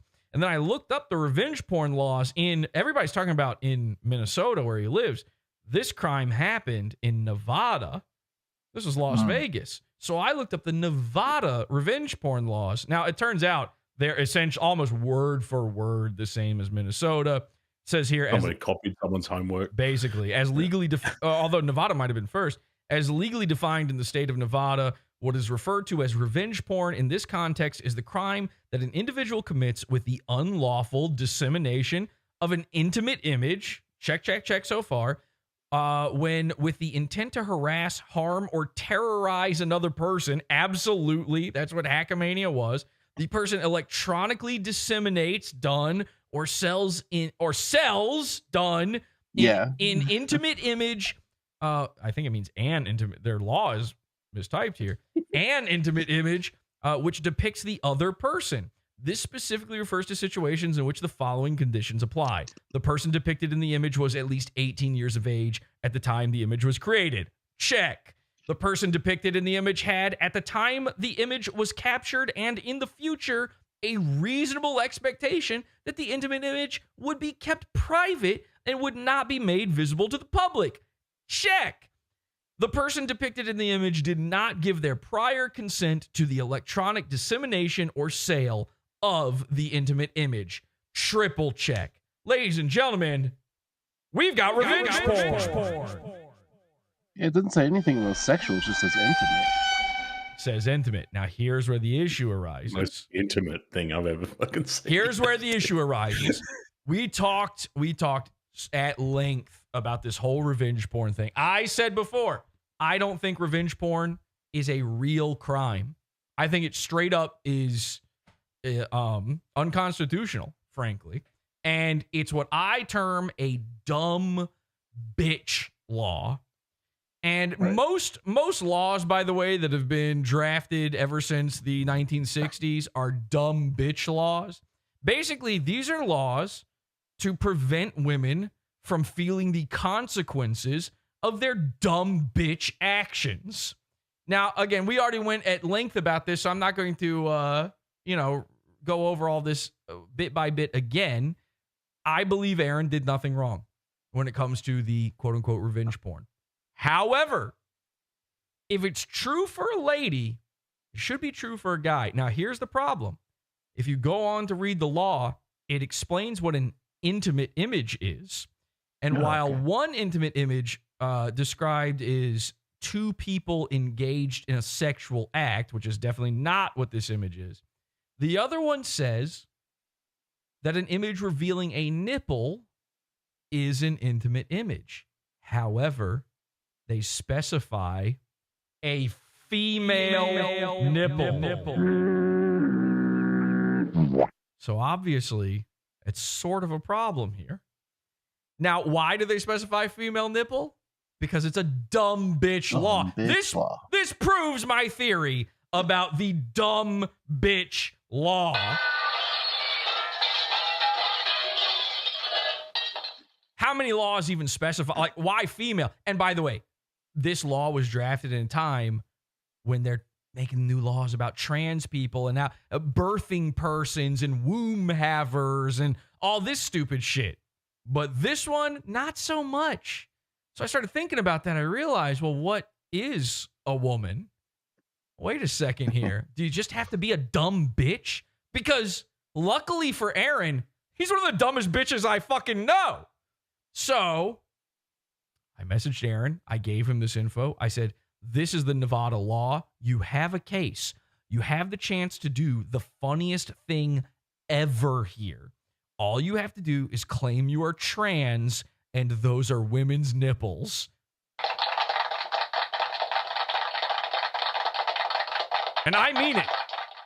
And by the way, they could pass easily. They've been calling you Mooby for years now. They've been saying you have women's tits since the first time they saw you on camera, since you hollowed your way out of an apple and earthwormed your way into our hearts. If you've got tits, then those are female nipples. Sorry, that's how it works. He replies, ha ha ha ha ha ha. He thinks I'm fucking kidding. I'm not. So I said, I'm not kidding though. I think you have a case and I think you should actually do this. They charged admission to see intimate photos of you. He said, like I said, sending it to the lawyer. And he did imply on Twitter the next day that he had spoken to his lawyer and his lawyer is getting involved with something. I said, good, make it happen. I will report on this fair and balanced. Thanks for your input. And he says, you got it. That Kanye cover was incredible, by the way. Anyway, Aaron eats fucking cum. Okay? How do I know? You have to believe when a woman says anything. You have to do it. Here's the big buildup. Here's the big climax they were all waiting for. When Aaron said they've got nothing, Patrick Melton scoffed, laughed, and said, "Oh yeah? Then what do you call this? Ladies and gentlemen, you're not going to believe your fucking eyes. The big board." Oh, shit. Oh, it's time. Oh, it's fucking time. Let's effing Big board looks go. great, Colonel. Thank you. What? It's the wrong fucking screen. Okay, let's see. And the big board is broken. Okay. So we're Hang on a second. We can fix this. No problem. There we go. There we go. Don't know what's going on there. Okay. The big board. Take a look at this. So it's a letter that's written in a child's handwriting. Presumably, this looks like a coked up kid. Is this Nick's kid who wrote this?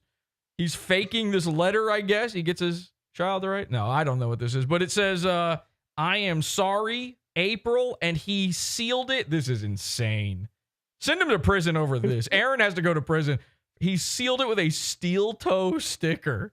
That is so retarded. That is a level of retarded I can't even fucking fathom. We're going to go through this letter that Nick has so generously provided us. The nigga so? What? Yeah, he said niggas. I heard that too. Yep. Okay.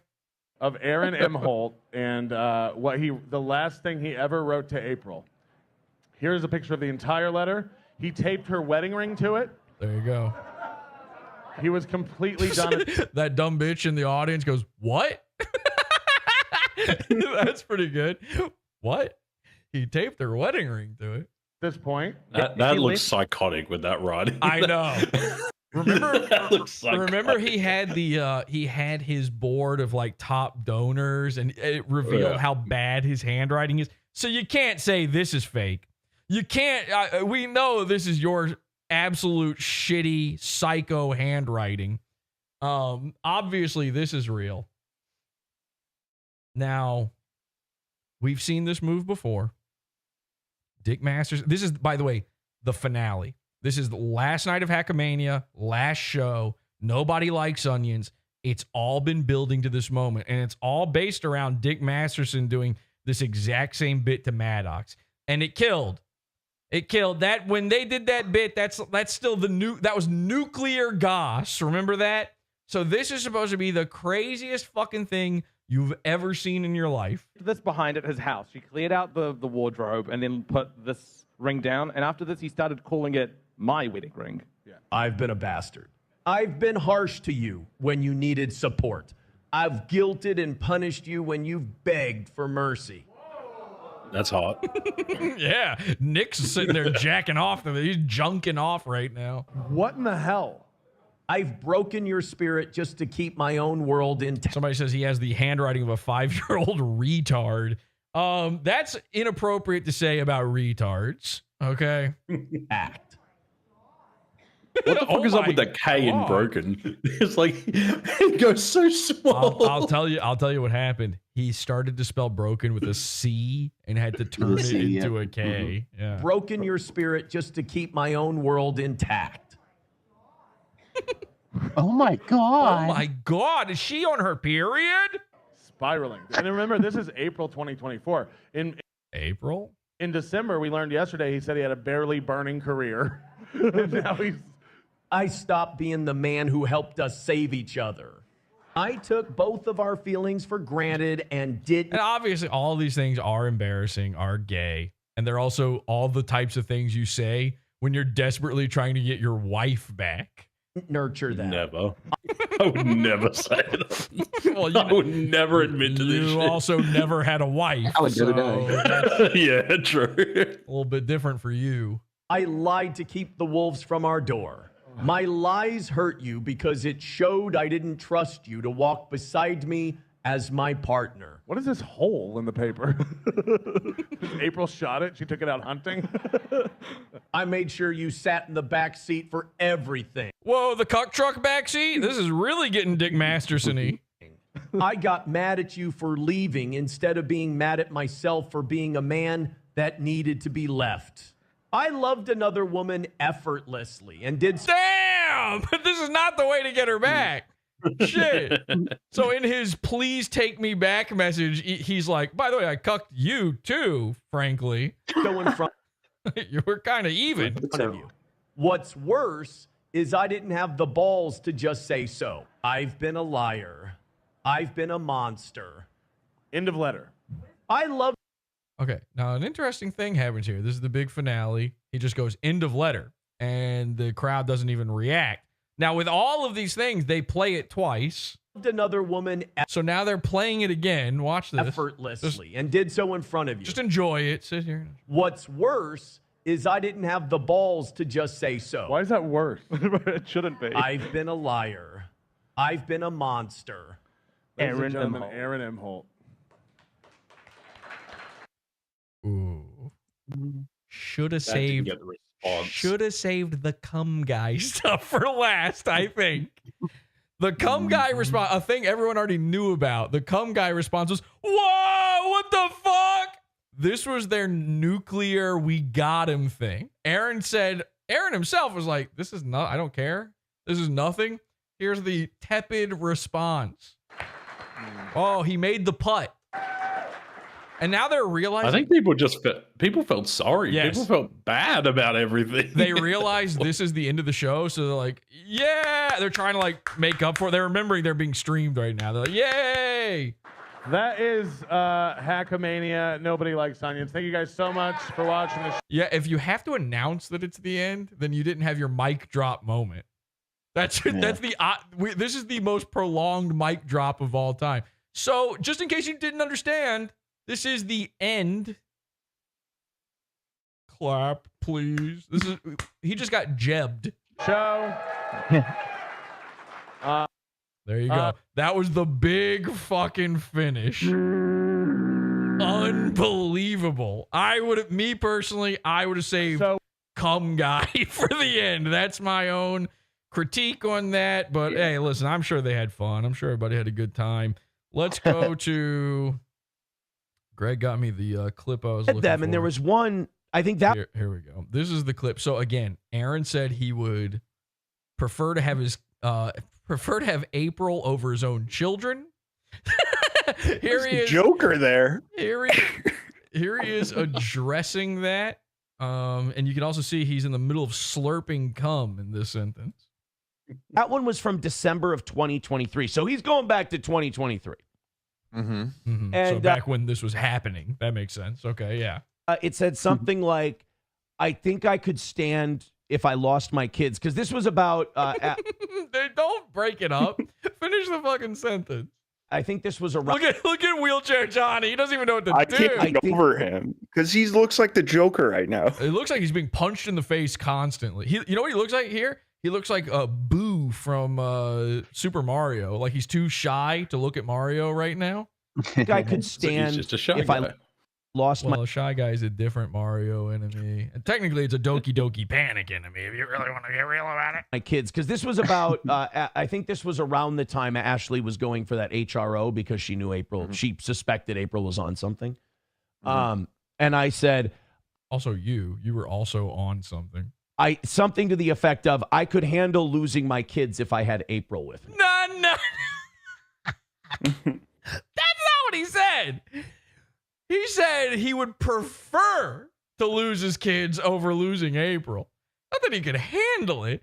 He said, given the choice between April's got to go and them kids got to go, my fallen angels got to stay with me. Beat it, suckers. Get out of my fucking house, you retard kids. Every single one of you can write better than me. Like it was something like it's that's a fucking red flag, my friend. That's a really shitty thing to say. You want to know how I got these crutches? Says Big Rack. That's funny. Hey, that's a horrible thing to say. And that if I was still like that, then hit me in the fucking head with a shovel, man, because that's some terrible shit. Oh gosh, if he was still that guy, the guy from a year ago, less than. Like, when did you send that letter? It had to be. It was April. So it was like a year ago. Now, luckily, he's done so much growing since then. Announced all that. I denounced all of it. I left, and then it clearly didn't bring Nick any peace. One day, these kids will see this stuff if they haven't already. And honestly, if they haven't already, some hero needs to put this in the hands of their classmates. Okay, these kids, Aaron's kids, Nick's kids, these kids need to be bullied forever about this. They should hate their parents. They should hate their parents forever. This is the point. Absolutely. It's not to make the kid feel bad. It's so they take that home with them and make the parent feel like shit for being such a gay retard about it. If you imagine you went to school and your biggest bully or whoever comes up to you and is like, your dad's gay and sucks off guy, eats cum, and then you can't fucking argue it. It's not just a kid playing around. They've got proof. They brought receipts. Okay? Look there. Look, here's when your dad sent your fake mom her wedding ring back. He eats cum. You're gay. Your dad has bigger tits than me. My dad could suck off your dad. This stuff. Because he was up. Here's the exact text. Aaron says, if those kids had to go and I still had April, I could make it. If April was gone and the kids were here, I don't know, man. I know angels don't fall to earth. I know what I have. Most people think their children are the angels, not the coke whore who sucks and fucks other guys. True. That's true. Play. What's happening? I would kill 100 of these bitches that I'm fucking to keep my kids around. Honestly, your kids and these bitches, I would maybe actually go to the bitches as well. Your kids kind of suck. In the morning last night on Twitter, again, screeching about me. About how Tom Gully says, one night the kids will be sniffing the coke in their hair up all night and stumble across it. They have to know. I mean, Nick's oldest kid is what, like 16 or 17 now? They gotta know, man. They've gotta know. For sure. But unfortunately, the problem is that every kid doesn't know. Every child on earth needs to be taught this instead of the Holocaust and Civil War in school. They need to be learning about the great Rekieta Imholte cuckoldry, saga of 23, 24. Because these kids, it needs to be every fucking minute of their day. Needs to be drilling it into their heads that they have the worst parents on earth. Nick Rekieta and Aaron Imholte and Kayla Rekieta shouldn't be able to escape what they've done. It's so unreal. And of course, the worst part is that they're sharing it. They told. We all knew. Don't get me wrong. We all knew. They confirmed it and keep confirming it and keep digging the hole deeper and profiting off of it. Mm-hmm. That's so fucked. It's so unbelievably fucked in a way that Wheelchair Johnny can't comprehend without another good hit of weed. He's really he's really struggling right now. By the way, update the sign, Wheelchair Johnny. We're not using that logo anymore. The explosion.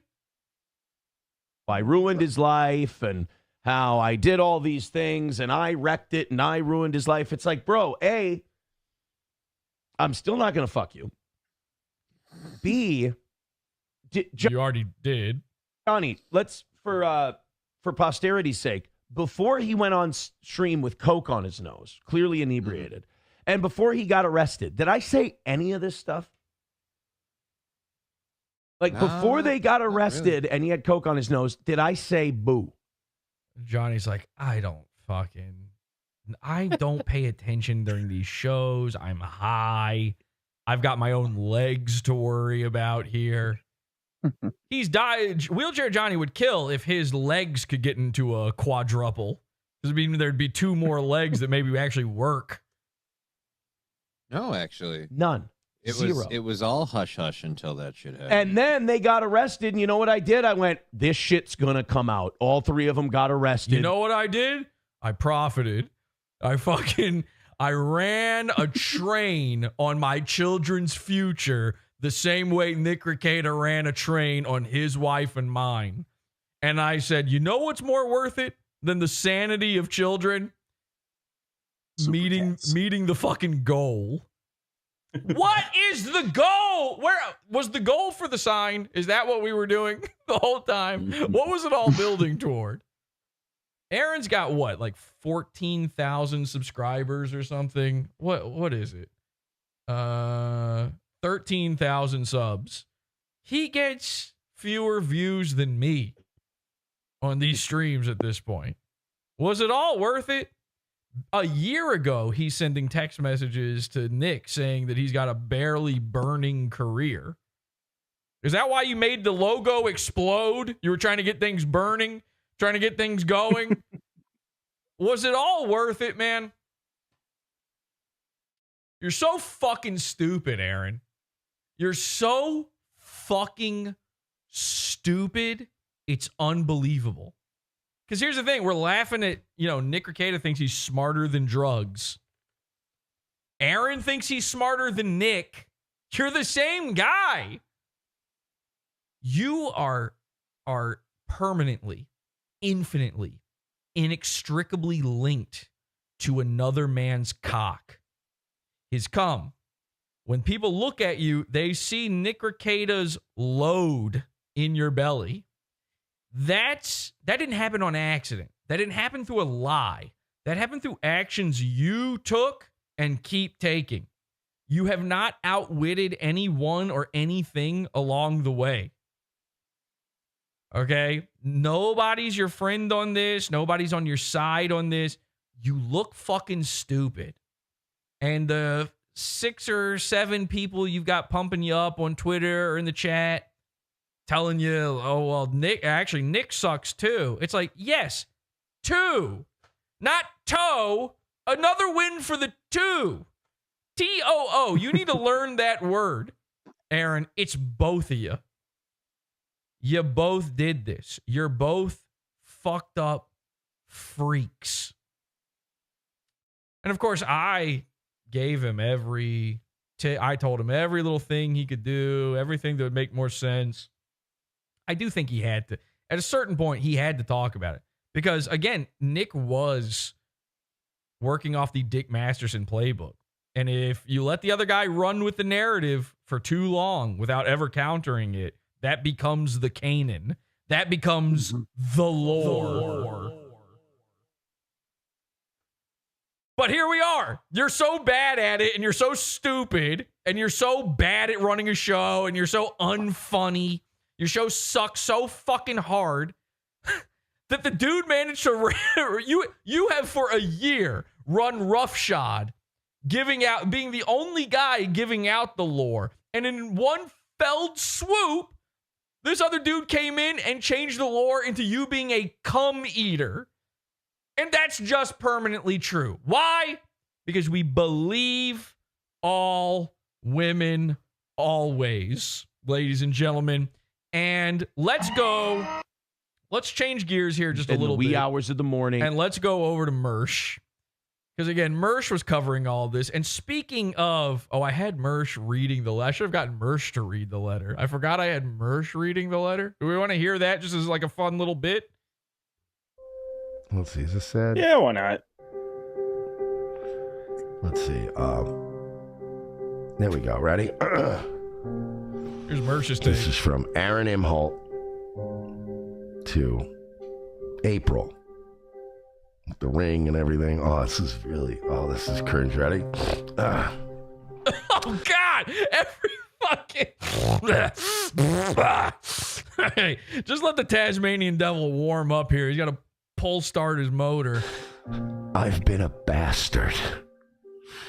I've been harsh to you when you... I've been a bad Mersh. Needed support.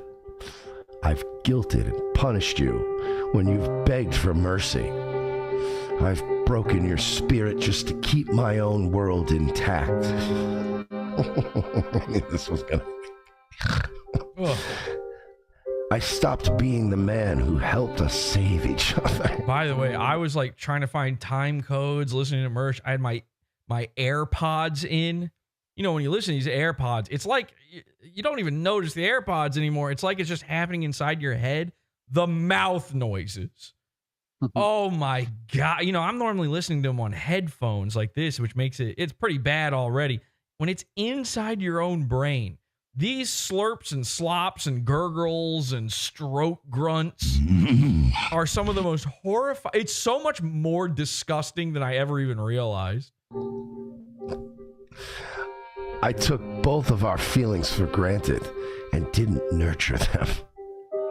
I lied to keep the wolves from our door. My lies hurt you because it showed I didn't first. Okay, he doesn't know how to read. All right, I'm done with that. Let's go to, this is Mersh's deleted stream.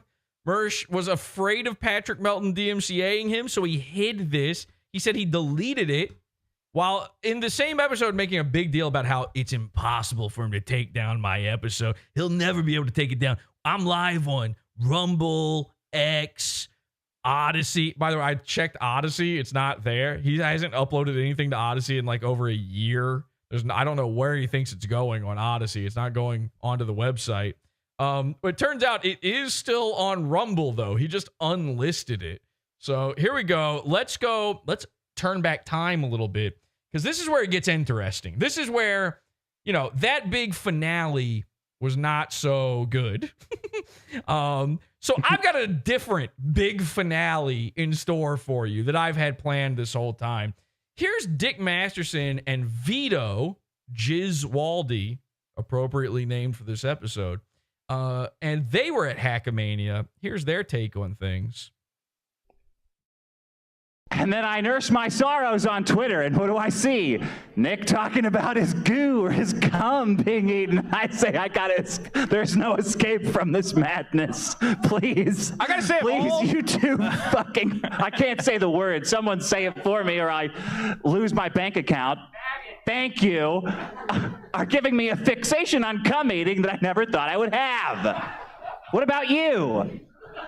Okay, so this is interesting. You know, it wasn't that long ago that on the show, I don't remember if it was an after show or regular episode, they had Nick on The Biggest Problem, and all they could talk about the entire time was Aaron being a cum eater. This is how we already knew this story. When he says he's fixated on Aaron eating cum, he means it. Of course he is. You know, this is the type of thing, this is the kind of fanfic he's writing on, you know, the misconnections line on Craigslist after every Burning Man each year. You're a weird fuck. Well, I've never discussed. I was gonna say, you know, of all the men's. And we were watching this live, and there was a guy in chat. You know, it's pretty rare for someone to call out something like this and for Mersh to not ban them instantly. But the chat was actually kind of revolting on this, which the whole thing is revolting. But they were saying, like, this is not funny. Dick Masterson, Dick is not a funny guy. In fact, one person even said, loud equals funny. All they're doing this entire time, all of Hackamania, but certainly these two, it's just screaming. And you can hear it. The crowd, they're not buying it. They're not digging it. And so every time there's a lull, there's even the slightest little, there's no response, Vito, Dick start screaming so loud, forgetting that they're not just on, you know, amplified microphones in the room, but this is being streamed out. They start clipping the audio. Cum in the world. The men's cum I've discussed the most would probably be Nick's at this point, other than my father's, but that's, you know, a long story. Now when I hear about eating cum, I think about men doing it, and I didn't used to do that. Oh, really? Okay. And I don't know how to unsuper chat things to get that back.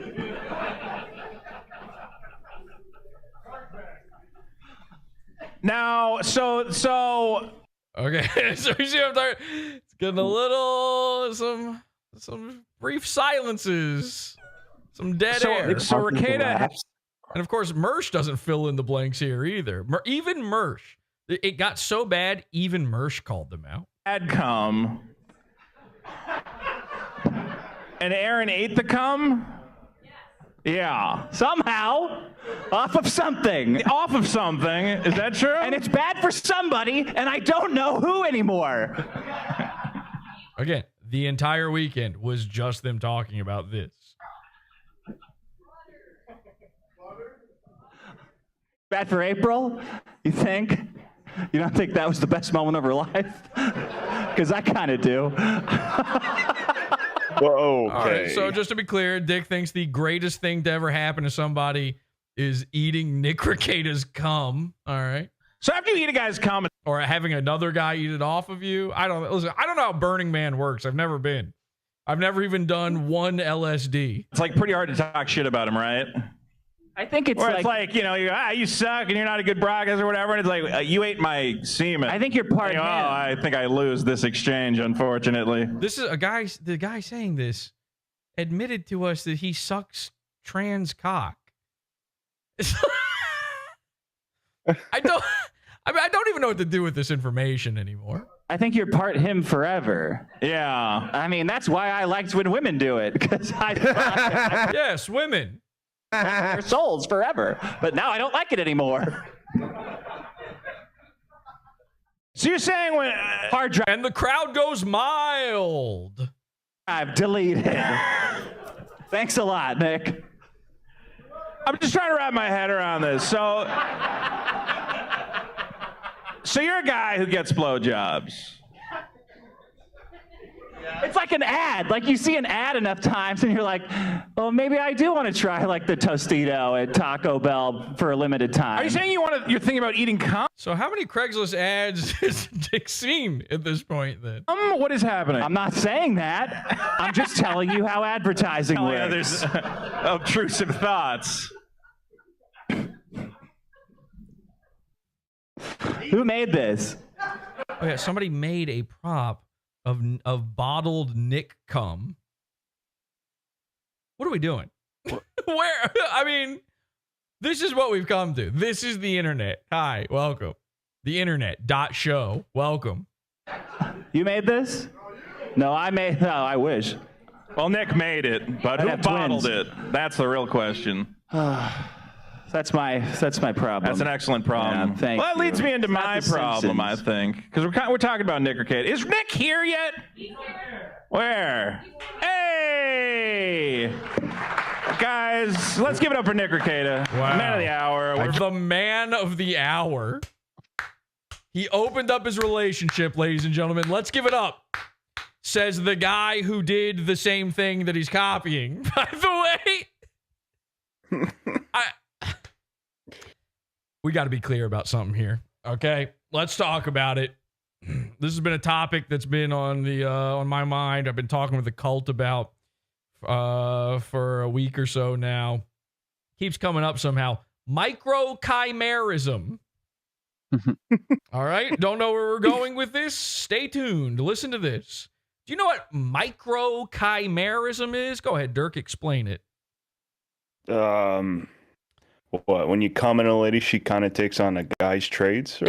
Okay, so, sort of, yeah, okay, hey, okay, sort of, kind of. I explained it to him last night, so.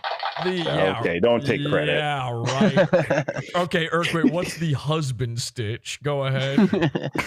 Well, it's the analog of the wife stitch that I invented. Mm-hmm, right, yeah, emphasis on anal log.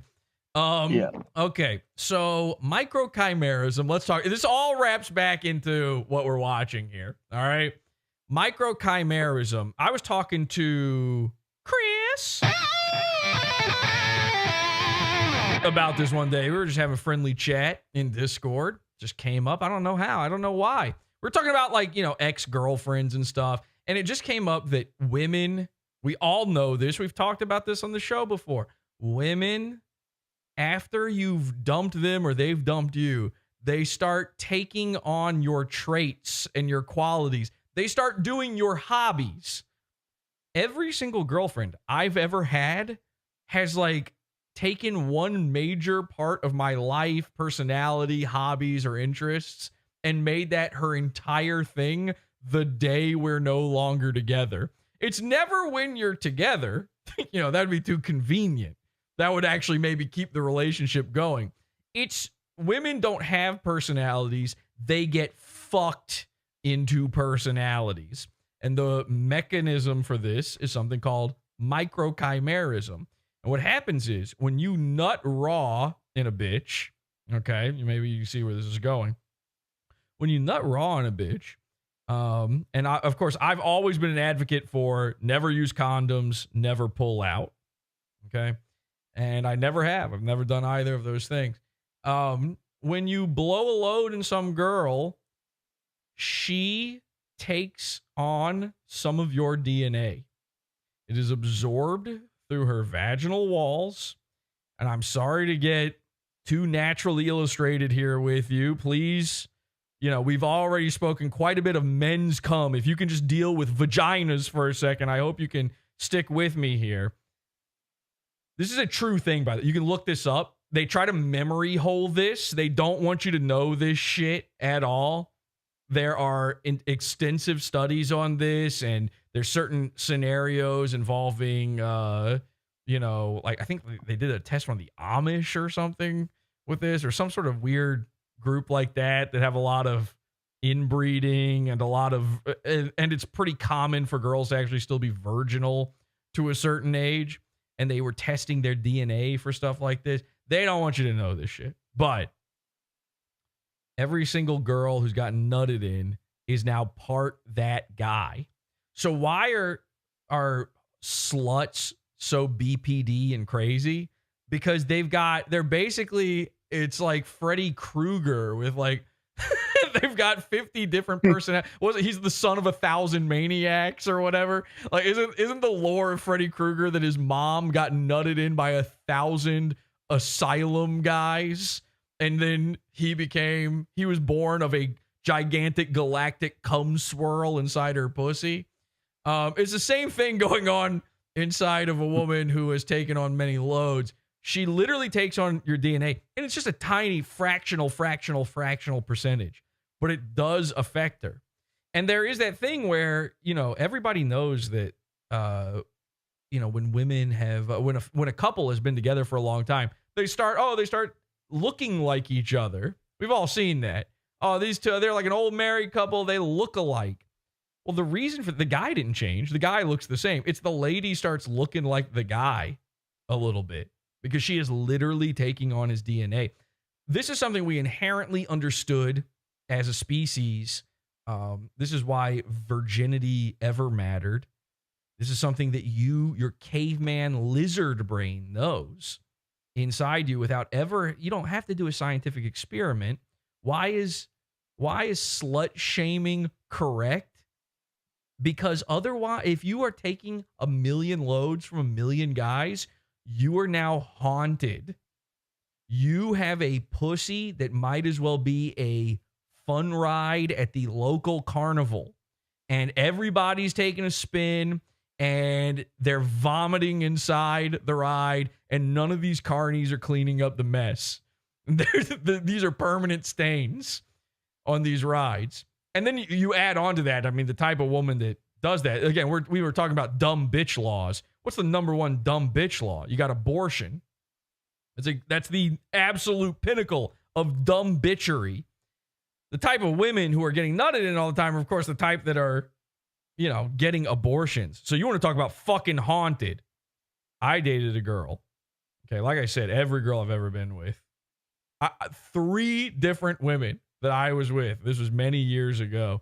3 different women, after breaking up, became improvisers. That shouldn't be possible. No improv before me.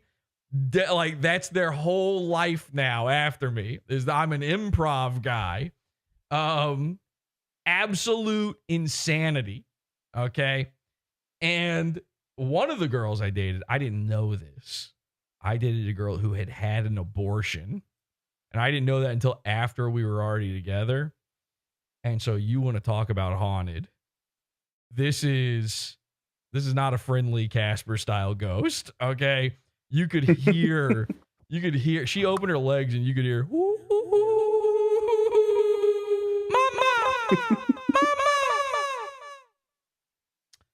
These are vengeful spirits too. She murdered this baby, and then she's got the DNA of 1,000 maniacs inside of her. you may know this girl. Her name's Bridget, and she was a co-host on the show a couple times. So if you've ever seen the Bridget episodes, you'll know what I'm talking about. Bridget was straight up bipolar BPD insane. She threw a laptop at my head and tried to kill me. Okay? She broke my vacuum cleaner. This was a nut bar. Emphasis on the nut. And of course, I added to that soupy mix. That's not good. This is true, though. Microchimerism is real. And it's so real, and this is the part that a lot of people aren't aware of, they pass your DNA down to their children. So if you have fucked a girl, and then you've broken up, and then she has kids with some other guy, that kid is a fraction of a fraction yours.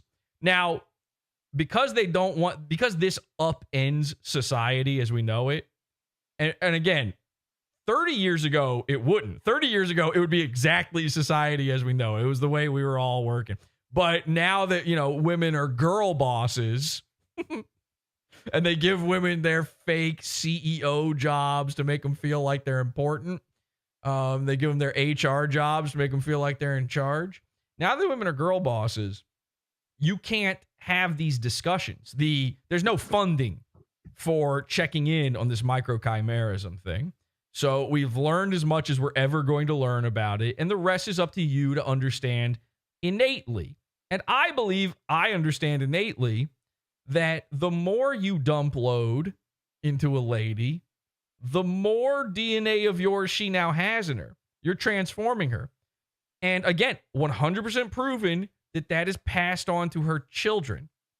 So if you've dumped if you were with a girl for a long time and you're doing some Nick and Ape style load dumps, okay? And then she goes off and has a kid with some other guy. That kid's like 1% your kid. I don't know if anyone here's ever had this experience. I've had several girlfriends who have gone on to have children after me. And I know there are technically other little 1% Jessies out there. Okay, other than my own actual children. These are sort of Nick Rekieta style kids. They don't really count as children. They're the kind. They're Aaron Imholte style kids, the kind you would give up in an instant. One of them, by the way, one of these girls had a straight up Down syndrome kid, so I know that one maybe was like 3 to 4% mine. I've seen it. I've seen these kids. It's obvious. It's obvious what's going on. Okay? They are going to have some of your personality. They're going to have some of your traits. The reason you want a virginal woman is so that you are raising a kid that is yours 100%. And unfortunately, that's just not a world that we live in, really, is it? It's almost impossible. Now, all of that is to say, Dick Masterson is having a baby with Maddox's ex. Maddox's ex used to take rip raw loads from Maddox inside her ass and pussy and mouth. She was drinking the stuff. And let's be clear, if Dick had the option to lick that shit off from between her pretty titties, he would have done it. This is a guy who would jump into Maddox's grave if he had the chance. He's taken every other thing. He's a Maddox skinwalker. Well, guess what? Dick Masterson's going to be raising Maddox's kids soon. Now, that's assuming that these kids are his at all. There's no reason to think that any of his DNA are in these kids. But 100% proven fact, a small portion of Maddox's DNA is going to be in these kids, which means the likelihood that Dick Masterson molests these kids has now gone up even more than you already fucking assume. Okay? Yeah, it's bad. I know. But his ultimate goal was always to be with Maddox. and he is. His girlfriend, his wife now, his quote-unquote wife now, is part Maddox. His children will be part Maddox. This is the horrifying experiment that these freak Cumguys are playing around in. It's not a joke, people. It's more than a feeling. It's more than this degeneracy thing. It's more, I've seen all the chats tonight. I've seen, mind blown. They're saying, ha, ha, ha, ha, just a drop. A little dab will do ya. It only takes one drop. One drop. How many millions of sperm are just in a drop, even? And Maddox was with Dick Masterson's wife for years. How many loads is that? We're going to need Patrick Melton to do the accounting on this one, because only he has that kind of math available to him. Now, all of this is to say, I saw the comments through the chat all night long. Everybody saying, oh, they're degenerates, they're freaks, they're sick. It's so much fucking deeper and so much worse than that. You're playing with lives. You're playing Frankenstein, Dr. Comedy. Okay? You are playing Dr. Monster, and you're building a new Frankenstein, a Frankenstein of every seed that's ever touched this woman. It's a horrifying prospect. Now, don't get me wrong. Most people out there, you're probably not your wife's first. And so you're probably, if you have kids, this applies to you too. The sick thing is, this is the guy who's going on Craigslist, sucking dudes off. This is the guy who we know wants to ape being Maddox so bad. This is the guy who has orchestrated any scenario where he could do anything freaky like this. And this is the dude who's been talking about cuties and defending it nonstop for the past 5 years or however long it's been. When you add these things up, it's a horrifying future for these kids. You think Nick Rekieta's kids have it bad? Just wait. And while Dick is skinwalking, LARPing as Maddox, Nick is doing the same with Dick. So what do you think the chances are that Nick hasn't let Dick fuck his wife? Dick's a swinger. Nick's a swinger. You think they're not Nick and Dick swinging? You think that he wouldn't let, while he's literally using this Hackamania weekend to relive the moments that Dick has gotten to do with Maddox, you think that's never happened? What are the odds that it's never happened? That it wasn't at the very least considered? It's zero. The odds, there's no chance. There is no chance that there wasn't at least a discussion about it. Now, if that is the case, we know Nick's rules. We know that you got to swap. And we know that 80s girl, Marie, Dick's wife, has been in one of these swap scenarios before. She was forced to sit in the cuck truck. She's never going to do that again. She's never going back to the cuck truck. She's going to get active. She had to fuck Nick while Dick had to fuck Kayla. If that happened, that has to be the case. Which means all this time where Dick was with 80s girl and said, I'm never marrying her, I'm never having kids, all of a sudden it happens. Out of nowhere, out of the blue. And by the way, she's like 43 or something.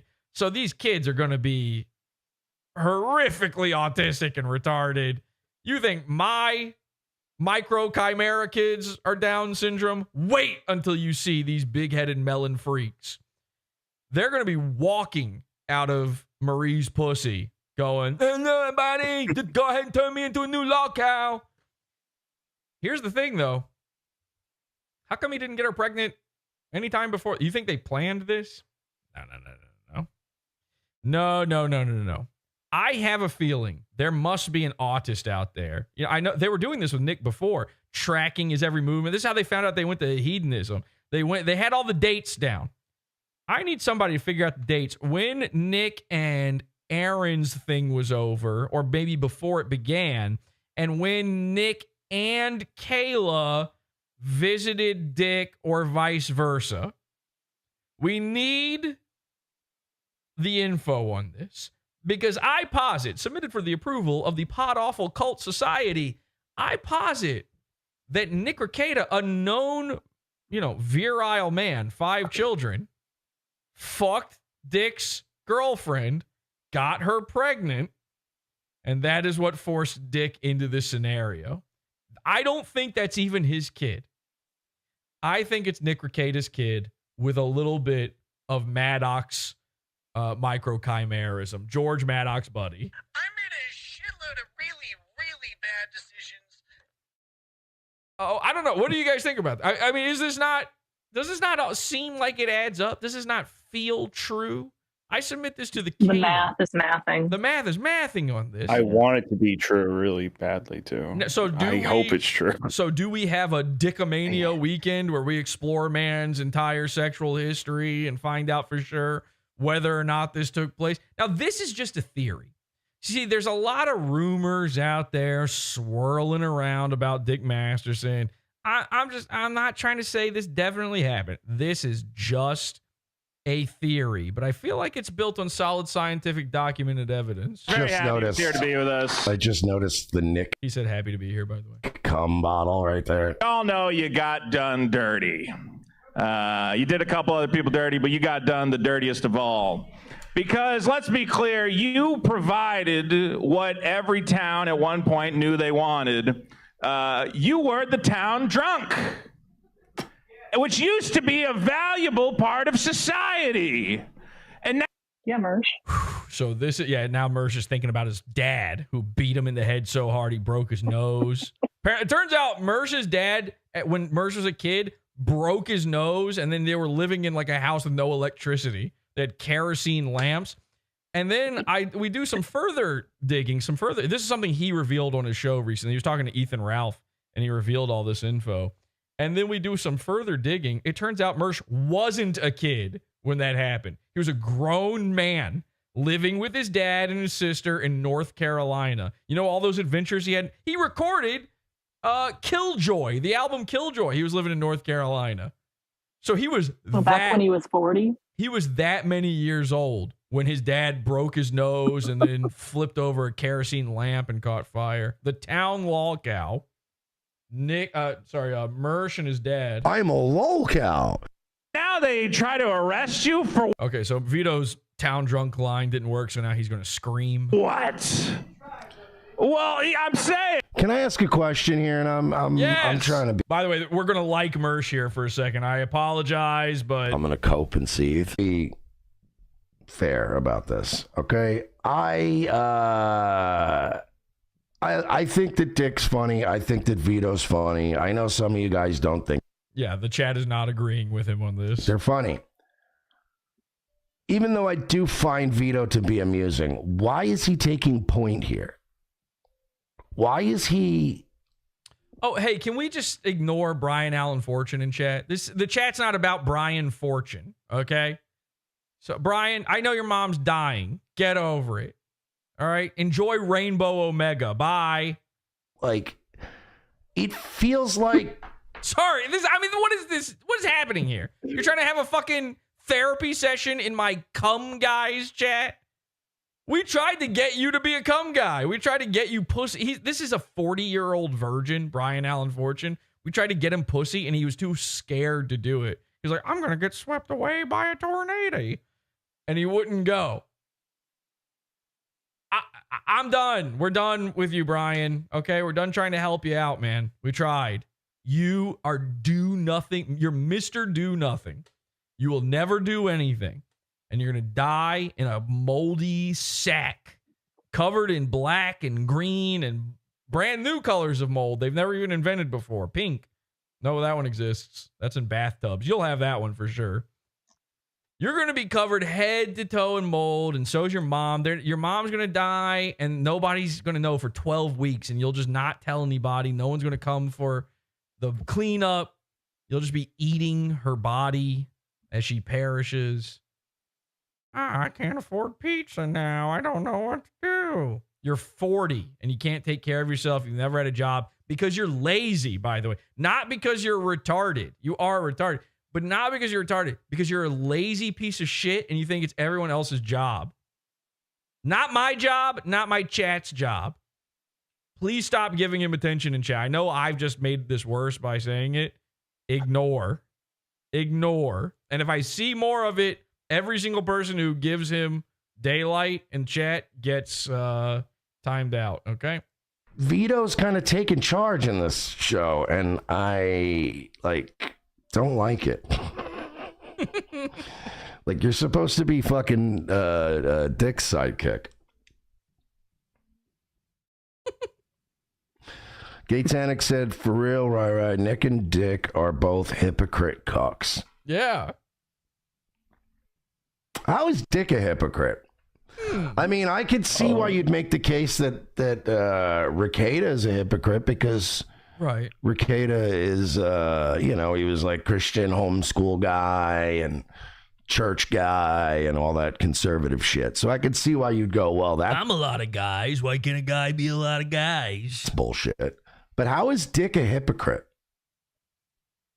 Dick's like a hedonist, very self-interested guy. Like, I don't understand. Oh, yeah, by the way, happy Mother's Day. Yeah, Brian Allen Fortune's mom is dying, and happy Mother's Day. Thank you. In chat. Sorry. And where you, I'm just, you got to understand, I've had to deal with Brian a lot. And he keeps messaging me, and I've ignored him, and he doesn't get the hint. And anytime you try to help him, he doesn't. He's like Aaron Imholte. The goons can't take the help. They refuse it every single time. Done. Dick kind of advertises what he is. Gay, sucking and fucking, dildo up the ass, sparkly dildo up the ass. I'll suck off any guy from Craigslist style, Burning Man, drug addict, balding, furry cow. Is that the type? I mean, and the cuck thing, I don't. You sure? Because again, he's about to have his wife give birth to another man's child. Again, if you're calling... and I'm not talking about Nick and the confirmed one, Maddox. Dick a cuck because I saw somebody earlier, I don't know if it was Rai or Gatanic, but one of you guys is doing the whole Juju the cow thing, which I'm sorry, but that's one of those internet stories that if you believe that shit, you're fucking retarded. Oh, really? It really is retarded. Well, wait the Juju the cow thing, but it's just a thing somebody made up, and then the internet who made it up? Just ran with it. But it sounds so absolutely ridiculous that I don't think that happened. Oh yeah? Do you think that Aaron ate cum? Because here's the thing. That was just a thing that somebody made up, maybe. And it sounds like Dick believes it. They're talking about it nonstop that Aaron ate the cum. And it sounds like Vito believes it and you believe it. How is Dick a hypocrite? Well, I have an idea. I didn't know this was still up. I have an idea. It's Juju the cow is how. Because, as I said, I believe all women. I've always believed women. When it comes to ex-girlfriends after the fact, telling stories about guys that they now hate, I've always believed every story any woman has ever told me when it comes to that. Particularly when it comes to them saying it in a private message that they never thought would ever be public in any way. Speaking of which, here's Jamie Lynn Hughes, Dick Masterson's ex-girlfriend, having a private message with an artist. This is from May 19th. And by the way, mine has dates and times on it. So it's a little bit different than the April one. But either way, we believe all women, don't we, folks? Yeah. I know Dick does. I know Mersh believes all women. He believes ape. If you can believe coke addict ape, you can certainly believe Jamie Lynn Hughes, who, by the way, actually did get her life together and get everything back on track on her own after the fact. Jamie Lynn Hughes was contacting an artist, and it just so happened, this is before anyone had ever heard the term Juju the Cow. Again, you can check the dates. May 19th, 2020 is when this is from. No one knows what this is.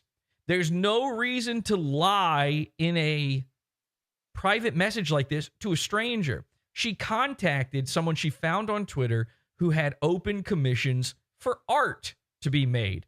What she didn't know is, and we didn't even know this at the time, the dude who she contacted, by pure coincidence, was a PodAwful cult member.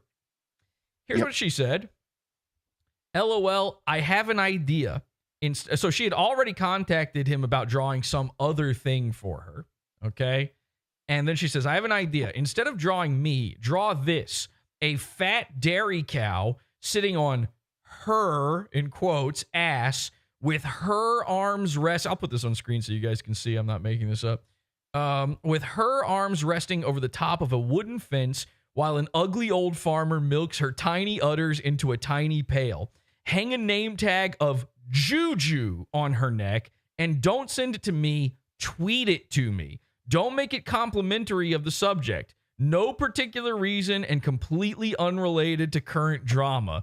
If you want to put anything in the background, something like a Burning Man scene might work. Maybe she has a microphone and a glass of whiskey in her hand too. Let's put your shitty art to some fucking use, shall we? Farmer should be skinny, she says. LOL, sure, says the artist. Why not? I might send it here before I tweet it out so you can tell me if I got it right. Oh, by the way, did you see this person? Okay, this is some other thing. And then they draw a cow being milked by this, disgusting long-haired freak. It says Juju. There's a Burning Man in the background. She says, whoa, you're fast. Smaller udders. Oh, man, why'd you have to do that one? The dude, I can tell you this for a fact, because we know the artist. The dude who made this had no clue what this meant, what it was. Nope. In that moment, he didn't know that was a joke about how small Dick's penis is, which, by the way, we know is true, is small, because another woman and an entire audience full of people told us this, because one time at UCB, Dick got on stage fully naked. And let's just say that cow wasn't ready to be milked. It was cold. So the artist says, LOL, okay. And she says, yes, I like that.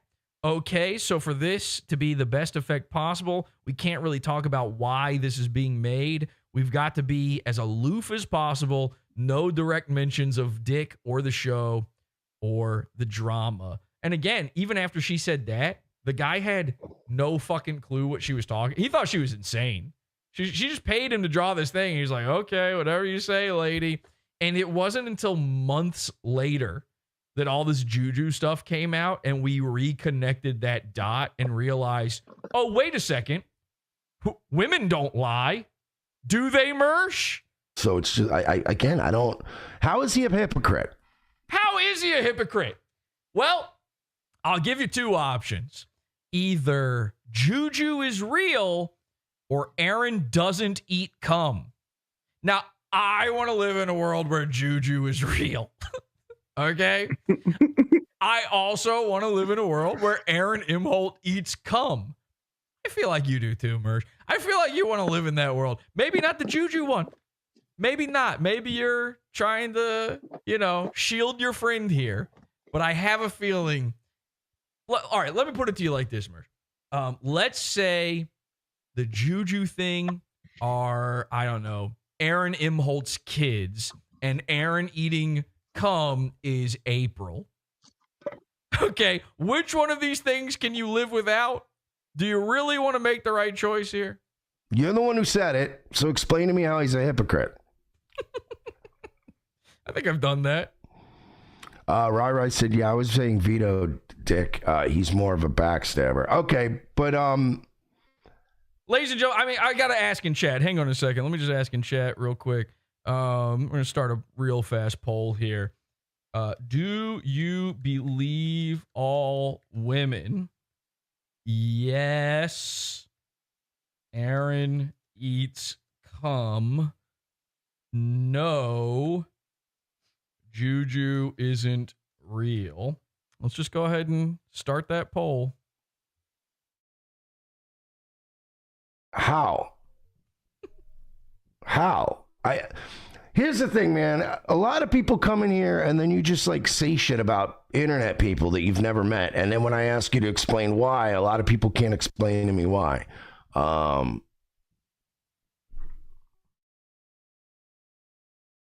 How is he a backstab? Who is he stabbed in the back? Have you ever heard of a guy named Maddox? What the fuck? Are you fucking retarded? Who has Dick stabbed in the back? Ugh. Oh, God.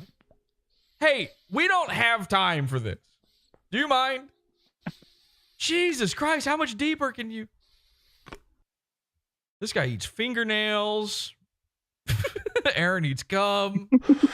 K-Tanic said Dick confirmed the Juju thing himself along with Marie and Jamie Lynn. Then find me a clip. So right there, he says, along with Jamie Lynn, a girl said it. Find you a clip. We've got the clip. Do you think we don't have the clip? Hang on a second. Dick Masterson. Let me just pull up my personal files here. Dick Masterson. I know we've played this on the show before. I've got to have this here. Didn't I play this for Eric July? Oh, did I not save it? This one might have just been on Twitter and I didn't save this one.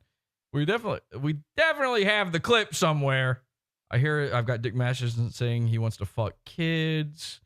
I've got Dick Masterson saying that it's not a crime to enjoy little boys sucking cock or something like that. Here he is saying that he'll never have a wife and never have kids. Ooh, I know we've got it here somewhere. Come on, Jesse. I'm gonna get it. Find me a clip of it, or it didn't happen. Oh, really? Oh, find me a clip of Aaron eating cum. Actually, don't. Actually, you know what? I'm good. I believe it. I'm good. That's fine, actually, that one.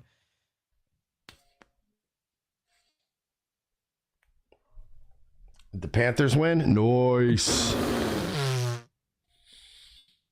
Mersh, by the way, this is like week, I don't know, however many. Mersh has been sober, quote unquote, Mersh style sober for 18 days or something here. He's also trying not to gamble, but his chat is trying to get him to start gambling again. He might win the Stanley Cup again. He's a gambler, man. Oh, he's a gambler. He's a card carrying member. Like the Panthers have blown some pretty. Speaking of blown. Speaking of blown, let me see if I can find this Juju thing. They've blown a couple of games that should have been a gimme, so they're not perfect, but I will say, man, they've also won some really tough games. Chuck Norris Gun Club said, like, Dick. You ready for this? Here we go. Found it. Luckily, I bookmarked this one. Here we go. Find you a clip. Thank you. I don't know. Ask Null to read the origin of the cow stuff. The cow stuff. I think everyone would really like to see that text. I think the cow stuff's kind of hot. Well, I mean, I'm like, tell me more about this. Tell me more about this cow stuff. Read the whole thing. So there is cow stuff. That much is confirmed here. Read the whole thing. Read the whole thing. I'm like, read the whole thing and see how gay it is. So he's implying it's not gay, which also implies that it is real. Just to be clear, this is the guy who also thinks that Nick did nothing gay. So we don't really care if it's gay or not. Whatever you think about it being gay doesn't matter. Bro, like, is it true that you, they asked, they only, whatever. Read how many animals were involved. A lot of. Were involved. I had so many dickheads coping and seething over this one, saying this is not an admission. I'm going to cope and seethe. Sorry, but there can't be animals involved, and it can't be gay or not unless it occurred. Just the one. Meow man, check.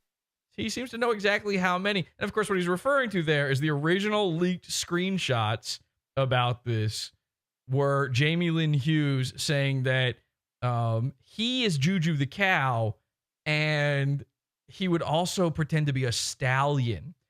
He would force the girls to pretend that he is a big black horse with a big black penis. Wonder why.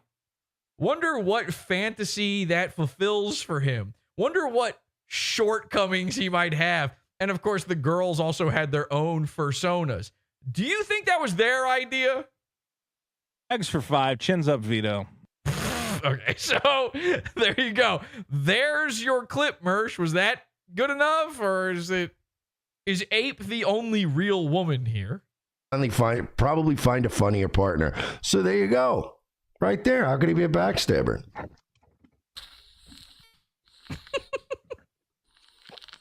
Okay, I'm not sitting here listening to you suck any harder than, you normally do.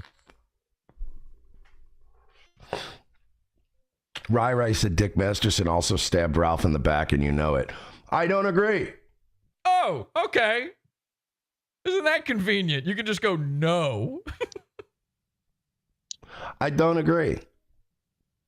Well, how does Ralph feel about that one? Your friend. Ralph said some shit about Dick. Dick said some things about Ralph. They both said things I think that they'd like to take back, but how did he stab him in the back? Again, you guys are such fucking drama farming. Yeah, and Ray says, and also Dick imagines himself as the girl in porn. Another thing that Dick admitted out loud on his own show. Little queens. You guys sound like women in a fucking nail salon sometimes. Anyway, back to the live footage of guys talking about guys eating cum. Stabbed him in the back. Why? Because he didn't want to do the Milo stream? Because he didn't want to risk getting his fucking channel nuked for a fucking Milo Ralph showdown? It was his idea. Okay. I gotta skip it. I cannot listen to that. That is insane. I've got one more little time code here. This is just a funny little bit. So the whole time, there's been a guy named Gay Tannic in chat that has been absolutely just destroying Mersh at every turn, derailing the entire stream. Then other people start jumping in too and start talking shit about it. And they're tired. They think this shit is gay. So they don't want to watch it anymore. Then this happens. Okay, this is lame. Bye. All right, California Tiki, I'm going to make this very easy for you. So our guy says, okay, this is lame. Bye. For you. You're now banned forever. You can't fire me, Mersh, because I quit. He's already gone. He didn't even hear you say that. Oh no, I'm banned forever from the lame thing I chose to leave. And back to sucking. California just broke one of the cardinal rules. The cardinal rule of you have to keep liking the show forever. You're not allowed to break that rule. Okay, everybody. Watch PodAwful. Watch your show. Watch PodAwful, indeed. Let's end this poll with 114 votes. Yes, Aaron eats cum. So, ladies and gentlemen, Juju the cow is, in fact, real. I'm about to bust. Nick Rekieta and I are fucking each other. PodAwful made me do it. Thank you. Thank you, everybody. Thank you, Henchman, for joining me. Oh, hi, Lenny. Hi, Lenny. Hey, what's up? Guys, Lenny joined. He just sat there quiet the entire time. Never said anything. Lenny, everybody, is here. Hey, Lenny. He unmuted, lit up. No sound happened. Yeah. Zero sound happened. And now we're just here. Bing, test. There we go. Hi, Lenny. Bing, I had been saying things and I thought you guys were just ignoring me. Well, Lenny, you broke one of the cardinal rules of PodAwful. Sorry, buddy, but you gotta go. You're banned forever now from speaking. You're not allowed to talk around here anymore, okay? Okay, I guess he got the memo on that one. All right, well, the rest of you are allowed to talk. Join our Discord, podawful.com/cult. Join the Pizza Fund, podawful.pizza. Get our bonus content and primo content. And until next time, have an awful day. See ya. Bye, everybody. Bye. Later. Bye. Hey, Lenny, shut the fuck up. Shut the fuck up.